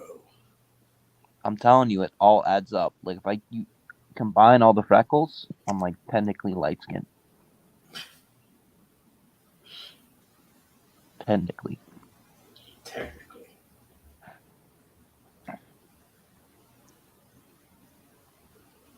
All the freckles. Oh, you saw Ted Kaczynski who died? I did, Mhm. yes. Yeah, I really wanted Lost to another one, fellow gamers. because You really wanted what? you could write to him, and I realized I couldn't do that with my current job. But if I didn't have my current job, I'd probably write to him. Hold on, you have a security clearance? Yeah, Wow, that's surprising. surprising now, not beforehand. Trey, you should have just told me what you wanted to say. I should have. Well, too late now. Like Unless you want to get a Ouija board. Let me kind of think. Like to have an authentic card from Ted Kaczynski, that would be such a banger. Why would it be a banger? Who cares? I would that'd be like one of my top things. Why would that be one of your top things? It's like He was like a professional gamer. The He was a- CIA hated him so much. They hated him because he gamed too hard. He was a murderer. He was based, though. He was a murderer? He did it for a good cause. He had a good heart. bro, kind of crazy. He did Jacob, that. I think he's just too based for you. Yes, he is definitely too based for me. You tried to stop the Industrial Revolution and its consequences before it was too late. Being The CIA got to him, though. Oh, His own brother got to him. speaking of murderers, you know, it'd be a fun Bible study. We should do Manson's understanding of Revelation. It's really interesting. Like, look up the Wikipedia page. He goes into such. No, thank you. I don't know. I think it's kind of cool. I spent a day just looking into it. It's kind of interesting. You guys need better priorities in your life. I don't know. I like bringing up on dates that, you know, Manson believed that, like, the mark of the beast was the Beatles singing. And then you wonder why you're not married. No, and then the girl goes based, and then we, you know, Yeah, And exactly. then we touch fingers. We go poop poop poop Yeah. I believe that. when we play Magic the Gathering together. Exactly. Yes, I believe that. Jacob, these are all consequences of the Industrial Revolution that you see. Are they? Are they really? Yes. Yes, they are. What are you talking to me on? I am talking to you on.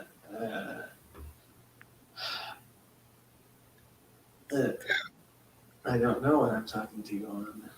Exactly. That's a problem of the Industrial Revolution.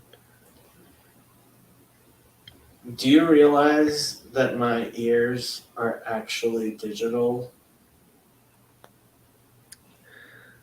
Jacob, you see, the Industrial Revolution has gotten to you so far that you think that it's like a part of you, it's like, some revelation to you. No, man. Nobody before the Industrial Revolution would be talking like this. The two of you should be up in your dormitory, in some dormitory, smoking weed and having this discussion with people your own age, possibly including some girls. And instead, you're sitting around talking to me and CW on a computer. Because of the Industrial Revolution, yes, I understand. Yeah, I And don't what think can I do about it? I can't do anything about it because of the Industrial Revolution. Okay, I guess the Industrial Revolution is your god now. No, What? it's the devil, and it encompasses all things. What? Apparently. What girl is going to listen to me talk about Ted Kaczynski or anybody my age, like at all? They're unbased, man. Unbased. I know. Unbased. Like I'm gonna CW, jump on and rescue me, please. Why am I having this discussion?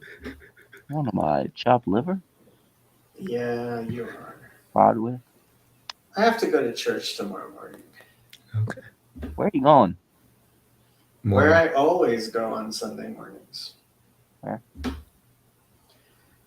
My local Mormon ward. Come to the black church. It'll be like more fun and less culty. Will it though? Will it? Hey man, can we come up to the congregation? I'm going there tomorrow. I'm gonna go from 10 What time are services? Actually, you have no clue because you've never been there? No. I know because I'm gonna go there from 10 to 11 and then drive to my other church, Columbus. Why are you going to multiple churches? Mix it up. Mix it up. Mix it up. And I would like to go to that church, but it's just too far. So, and they don't have as many events. It's too far, so that's why you go to it and then go to a different church. That makes perfect sense, Trey. Perfect sense. The black church is too far, but the other church is closer, the one that I normally go to. So you're going to both of them? This is my first time. This is your first time going to both of them? Yes. Okay, I'll allow it. Okay, church man. Good night. Besides, maybe I'm trying to somehow something get married, So like going to multiple churches is necessary anyways. I wouldn't know. I've never been married. Neither have I, so. The only one of us who's been married is CW Weeks. How did he do it, man? Being a Kantian like himself. Apparently, he's known his wife since they were like either 3 years cheating. old That's or cheating. Yeah, or like in the third grade or something like that. Yeah, he totally cheated. Mhm. Totally cheated. Yeah, that is kind of a cheat. Yep, completely cheating. Peterson did the same thing. I'm not sure that C.W. Weeks isn't actually Jordan Peterson. I'm not. Well, other than the time I met him, but he might still be some form of Jordan Peterson.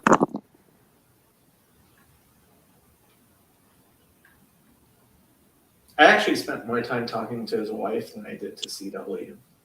Tom Bombadil. Who's that? Trey is like the Tom Bombadil of this whole thing. Is that the Hobbit? Yeah, three. It's from the Lord of the Rings. Yeah. Tom Bombadil. What I didn't like about Lord of the Rings actually. We're talking about the Hobbit, right? Wasn't Tom in the Hobbit? Was it in the Hobbit or in the Lord of the Rings? I thought it was in the Lord. It might have been the Hobbit. I don't remember. You realize I read those books before either one of you were born. Why I did did. yourself? I lived most of my life before either of you were born. Like all the important things in my life happened before you were born. What was Moses like?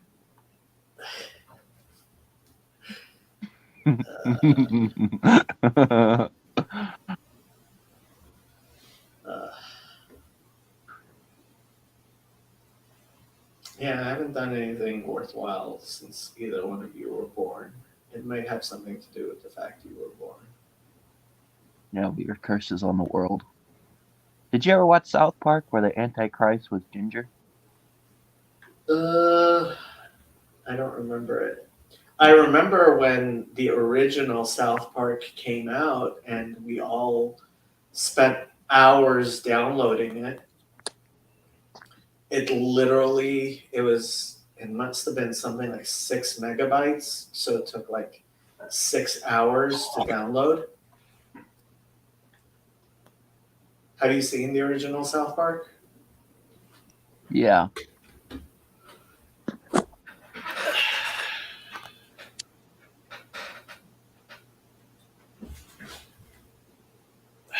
Fraud is also married. Yes, Fraud.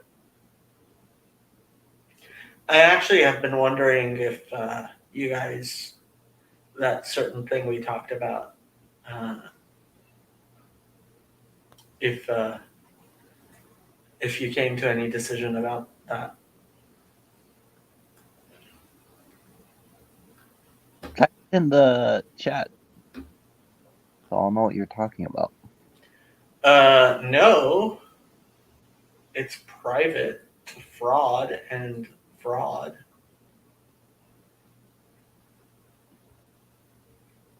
Okay.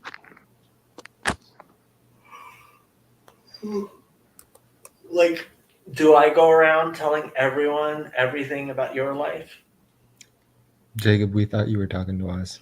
Yeah, I thought you really were talking to us. Oh, nope, I was talking to fraud.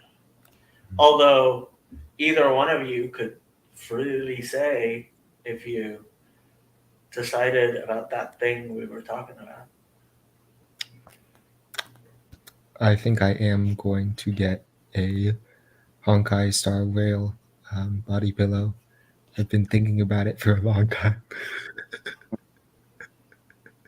On a unrelated note, if you're ever trying to find a wife, you should come to my my church, Andrew. I think that you should see the ratio. It's like 70% women, 30% men, and they're all like 22 range. Yeah, there's one problem. None What? of them are Coptic.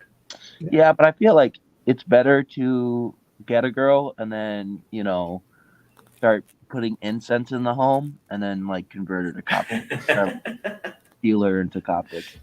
Yeah, because like incense will instantly turn your wife Coptic. Yeah, you just start going around the house with incense and then just start chanting at her very, very loud. That sounds like an awesome plan. Yeah. I mean, how many of these fools did the exact same thing, like regular old Protestant, and be like, "Babe, we're going Coptic now, or we're going Orthodox now." I met this random guy on the internet that talks about symbols. Okay, and then the wife's like, "Okay." Well, yeah, Lance kind of did that. Although he waited a long time for his wife to decide to join him. And let's see who else kind of sort of did that. I'm trying to think. Shelley kind of did that. She became Orthodox to marry Nate, but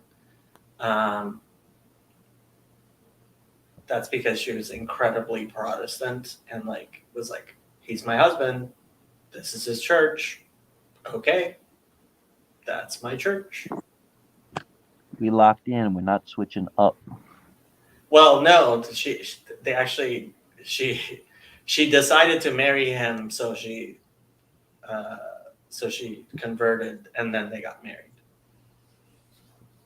Oh. Because he wouldn't marry somebody who didn't want to be Coptic. Not Coptic, he's Antiochian. Orthodox. Sorry. Antiochian. I still can't believe, Andrew, that you chose your religion by Google Maps. It's just still so wild to me. That it's not normal Orthodox. He decided, you know what? I need to go to a church that's in the middle of the Orthodox Jewish neighborhood. Yeah, no.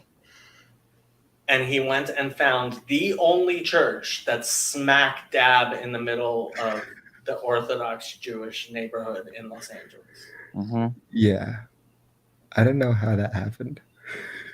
Me neither. Like, when I looked up the address of your church, I was like, are you effing kidding me? I couldn't believe it.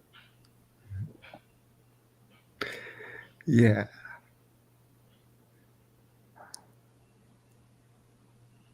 Now you understand why I first came to your channel. Because you were seeing Orthodox Jews all over the place every time you left your church. And you were like, hey, I know. In order to understand Orthodox Judaism, let me go talk to this weird Calvinist Jew. Yep. Precisely. Jacob, you gotta understand, like, I don't think they would talk. It's all double predestination. No, like, I walk down the street to my church and they're skirting around me and I'm like, okay. In scooters or? No, they're just like, they're giving me a wide berth, you know? Oh, gotcha. Because I know that Orthodox got the scooter game on lock. Right. On the Sabbath, they're not using scooters. I don't know. There's some. I don't know. Oh, right. There are people who do, in fact, use unmotorized scooters on the Sabbath, Yes. but they're modern Orthodox. What? They're modern Orthodox. Oh, okay, that's probably why.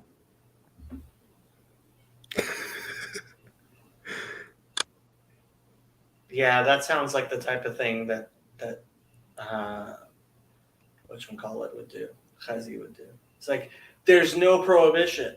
And everybody's like, yes, there's no prohibition, but it's still the Sabbath, so we don't care. Get off that scooter.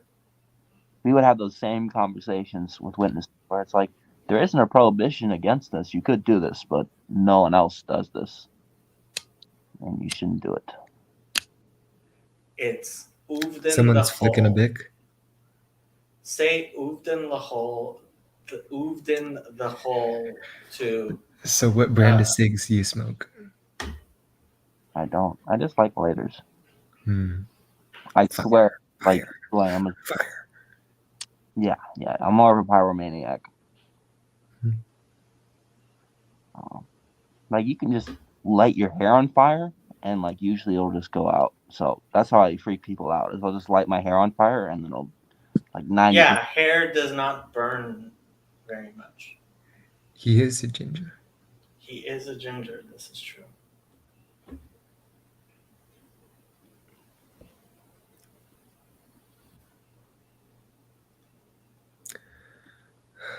Do you think they have a special area of hell for gingers? I think that gingers have the Greek soul instead of the Jewish soul. Uh, that explains it. Why are we sitting on the internet doing this? It is bewildering to me that the three of us are all in Los Angeles. No, I'm in Irvine. Same diff. My hour-long car ride begs to differ. Really? Is it a whole hour? Well, there was a ton of traffic, especially. Yeah, at this hour, it's not going to be an hour. Mhm. At this hour, who joined the chat? Trey left and came back. Yeah, I accidentally left. Put out his hair.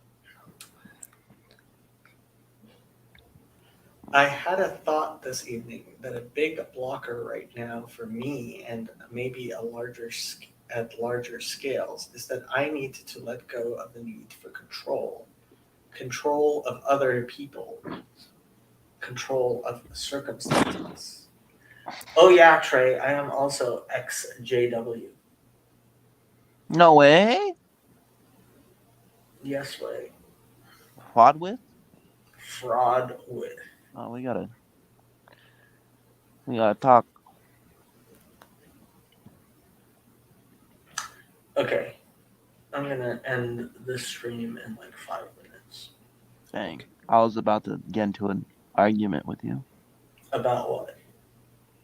How should I criticize witnesses then? I'm so confused on that. Seems like you're like, no, you can't do that. Don't criticize things based on ideals. Criticize things based on comparisons. No, based on practicalities. On ideals? Yeah. What do you mean ideals? No, Trey, you are an idealist. you are. You're almost as Kantian as CW. You be saying things, and I don't know if I agree with them. Tell I me don't which know if I agree ideals. with them. Yeah, tell me by what ideals you disagree with them. I mean, I didn't even know that many people have died, but apparently from like. Yeah, I was really surprised at the number of people who died from refusing. It depends on the results, but apparently from 1960, when they instituted the no blood transfusions, to now, 30,000 people have died, and there's only. Yeah, it's an estimate, but yeah, it sounds like apparently, like I was looking and it's not a bullshit statistic, but I mean, hopefully he's not watching, but like there's one member of this community that like I have had intense problems with because like I probably should ban him from my Discord server, but I can't bring myself to do it. Is he Christian Science? No, not really. He's got his own views and he refuses to have surgery that he needs, and he publicly stated that on the Discord, and I was like, I can't have you do that and have people think that this is a allowable thing in our community. Mr. Weeks, you Kantian. Who? No, it's not CW. Yeah, I know, but like, he's calling us Federici because he's an idealist. Local greasy spoon in Los Angeles? There are no greasy spoons in Los Angeles.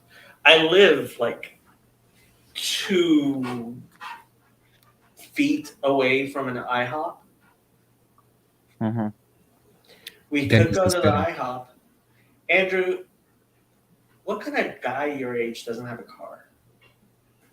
I didn't have a car your age. Doesn't have a job, so that explains. He why. also doesn't have a job. Yeah. Mhm. Oh, that was the other thing I was going to tell you. You could have told your parents, well, once I save up enough money, okay.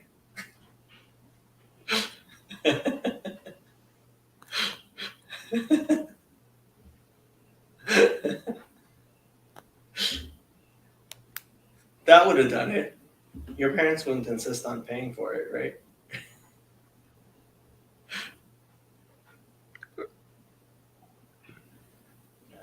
I mean, yeah, well, yeah, they are. So, yeah. Yeah. Yeah, I don't know how we're Just gonna. filibuster like your Neeland Avenue, and it's the Synod.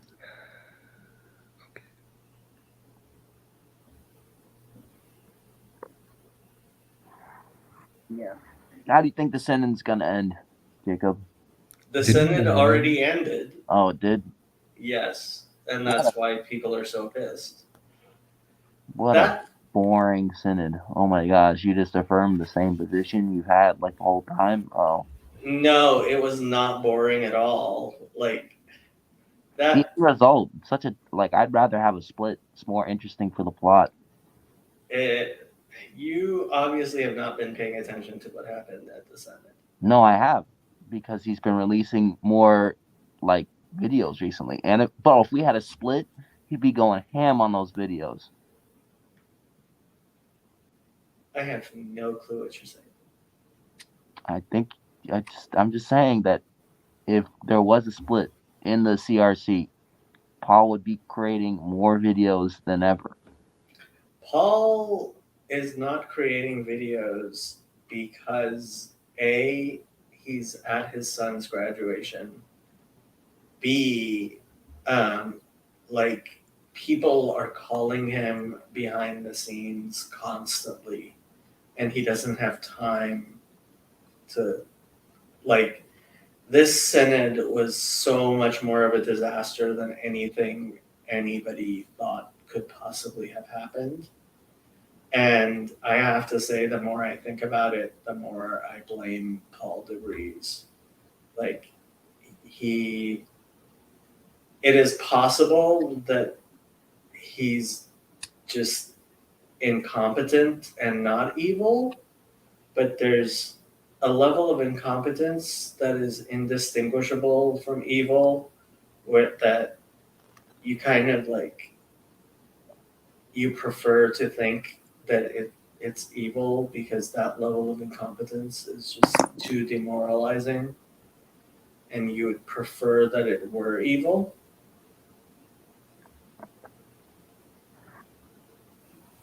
I don't know what you're talking about.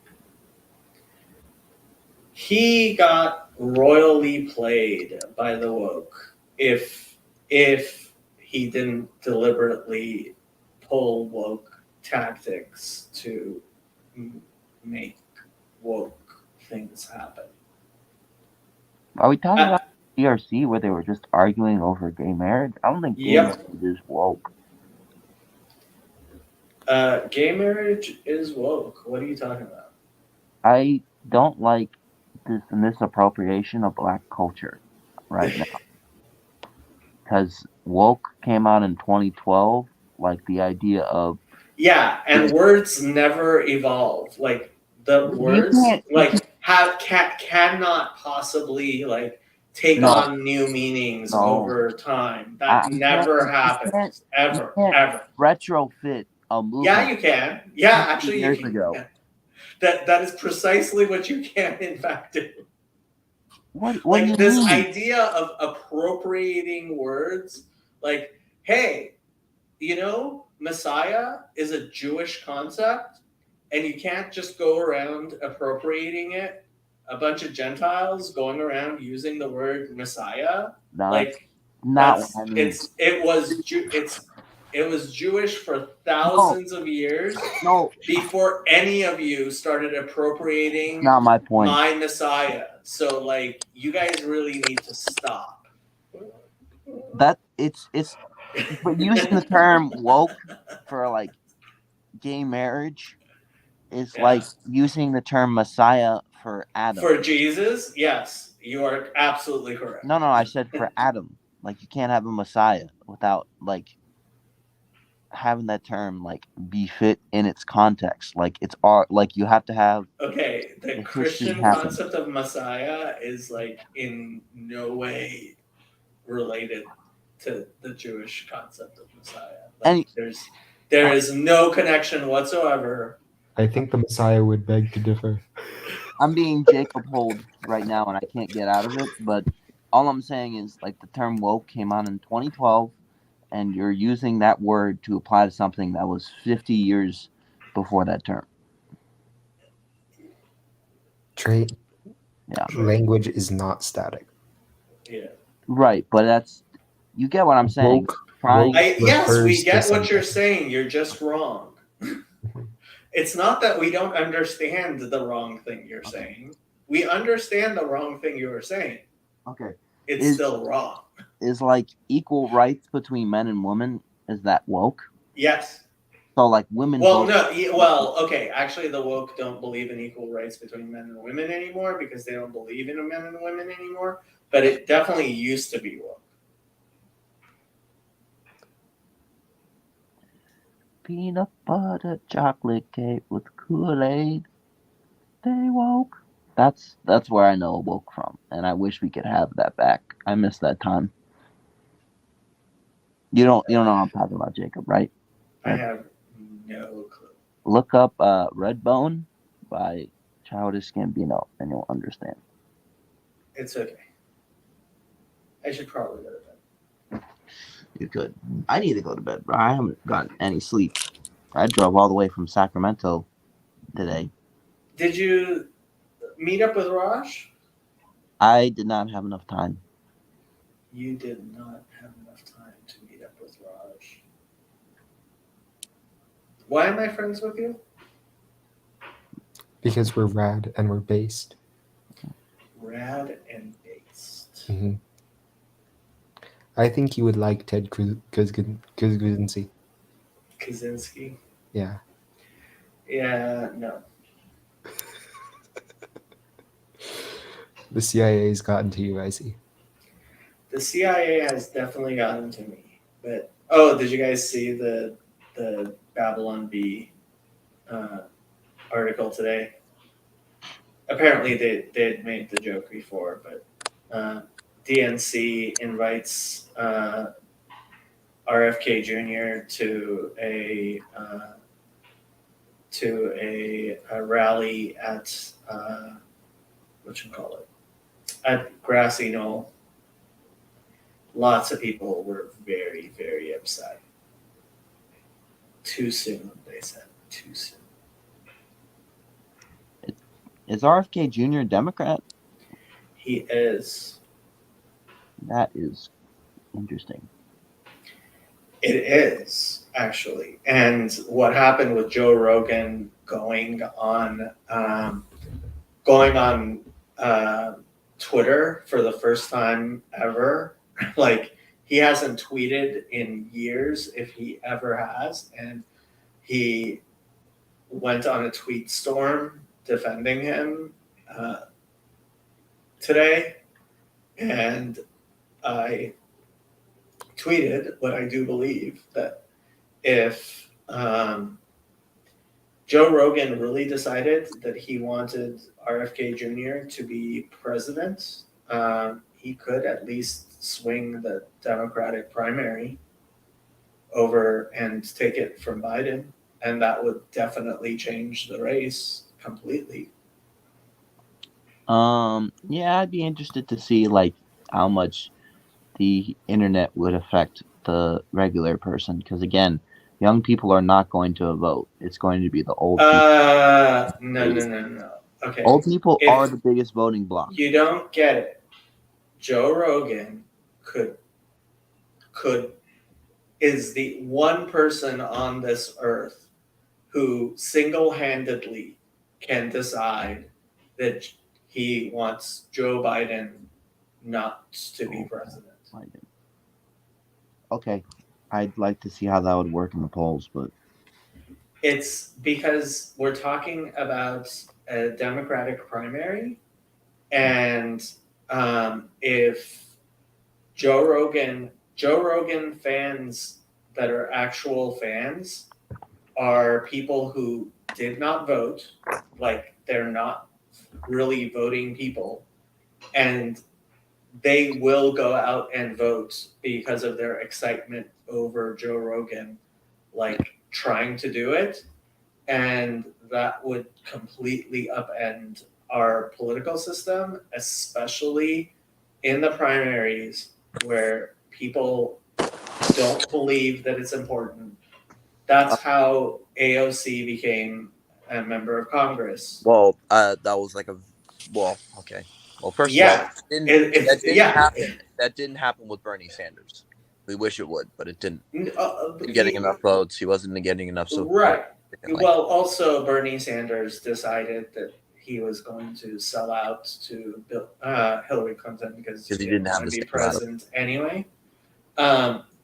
What I mean, Bernie Sanders people didn't realize is Bernie Sanders was always Bernie Sanders, but like that comes from with naivete. But whatever.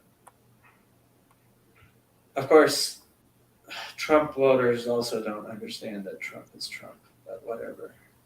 I am the only person who understands things. Everybody else is wrong. Yep. I do not understand. I don't know why everybody else isn't as smart as I am. I keep on saying to people, everything I say is pure logos. And everyone I say it to thinks I'm not being sarcastic. And I can't even imagine how you could possibly hear that sentence and think it wasn't. What the heck does logos mean, man? That's a good question, but like if you say everything I say is pure logos, like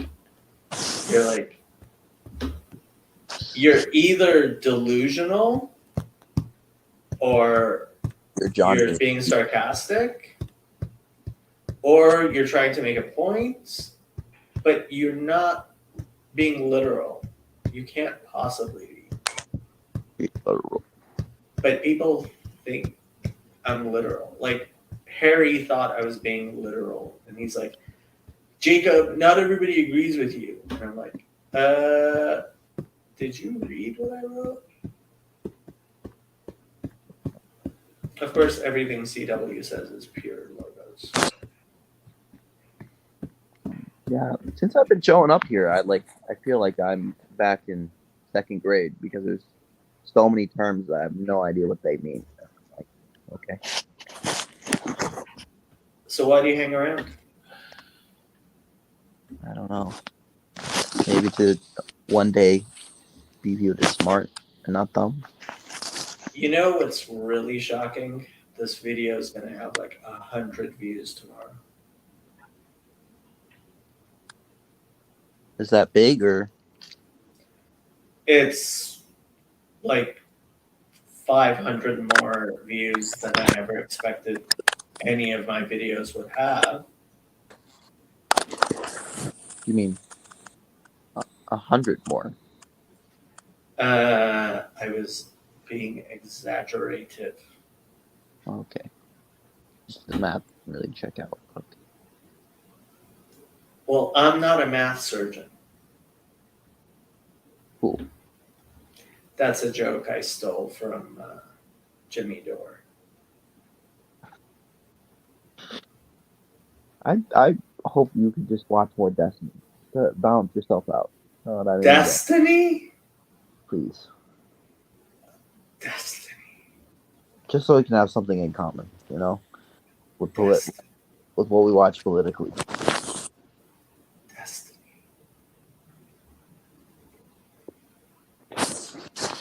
This jigsaw puzzle I'm doing is making me hungry.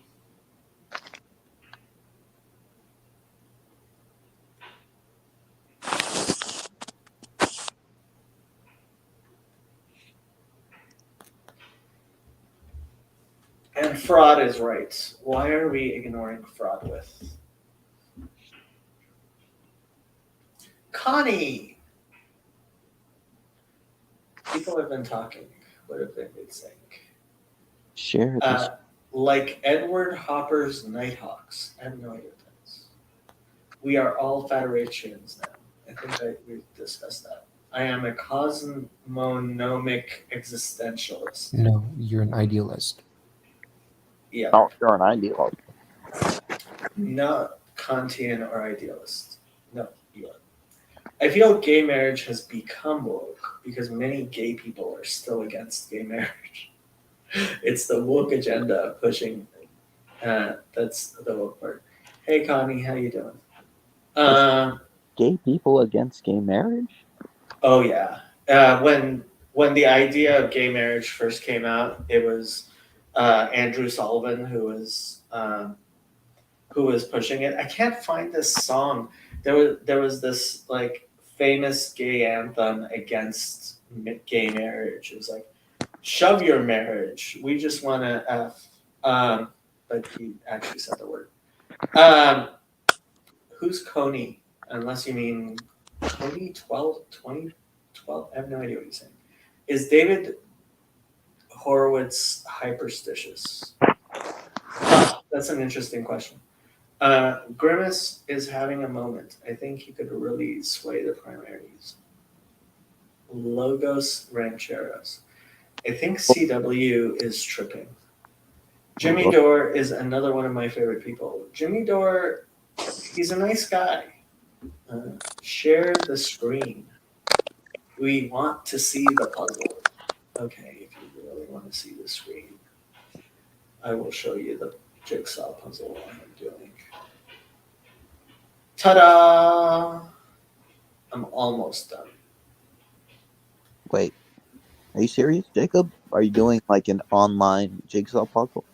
Yeah. What do you do when you're sitting around talking to people? Like, Rogue Quest 3. Program? what? Rogue Quest 3. I have no idea what that is. Super Smash Bros. It's the second sequel to Rogue Quest. What's Rogue Quest? What kind of game is it? It's like a roguelike. Yeah. I don't like anything that has any sort of timing or although I mean I play Assassin's Creed, but like other than Assassin's Creed, I don't like anything that has timing, and I don't like the parts that really have timing in Assassin's Creed either. I like turn-based games. It is turn-based. It is? Mm-hmm. Well, maybe I would like it, but the last thing I need in my life is Rogue Quest 3. yep. You ever play Binding of Isaac? No. Pretty good. Yeah. You learn a lot of Bible knowledge from it. Mm-hmm. Do you I learned a lot. Oh, what do you guys think of my idea for our new translation of the Bible? What? You can do it. We can do it. What's the idea? The idea is that we take the Dewey Reigns, we change the numbering of the Psalms so that people actually know where the Psalms are. We feed it through ChatGPT and tell it to translate it to lolcats. Oh. And then we fix it up and we call it the TLC, the Lolcats Bible. That's interesting. That'd be like equivalent to the Passion translations, though. What's the Passion translation? Ooh, this is some good lore. Look it up. It's like you'd like it. I'm trying to finish a jigsaw puzzle here. Okay, this is more important. I need to show you this.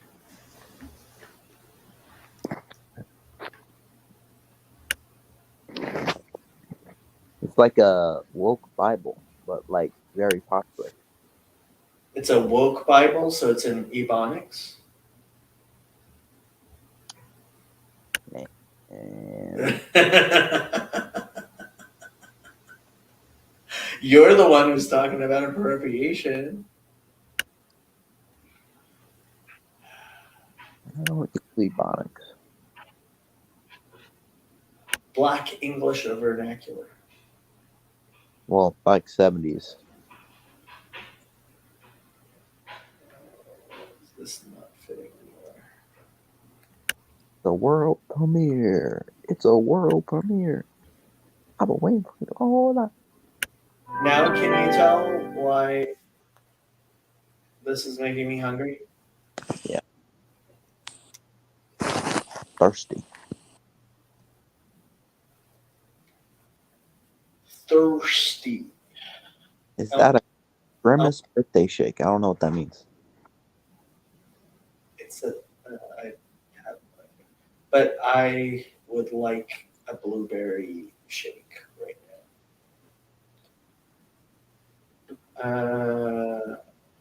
Okay. You can rotate the pieces. Yes, I can rotate.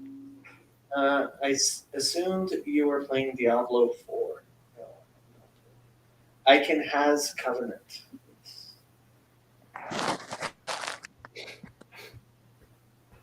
CW is sending me pictures. Indecent pictures.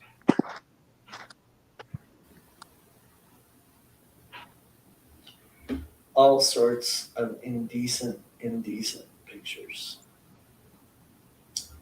Okay, people. Why are there like a bunch of people now watching this? Staying up late. I'm waiting for Teo or Claire Cock to come on. Because it's their time. So, Well, Teo could run the stream. Okay, I am going to bed. It was nice meeting you guys. Good to see you. Good night. Good night. good night.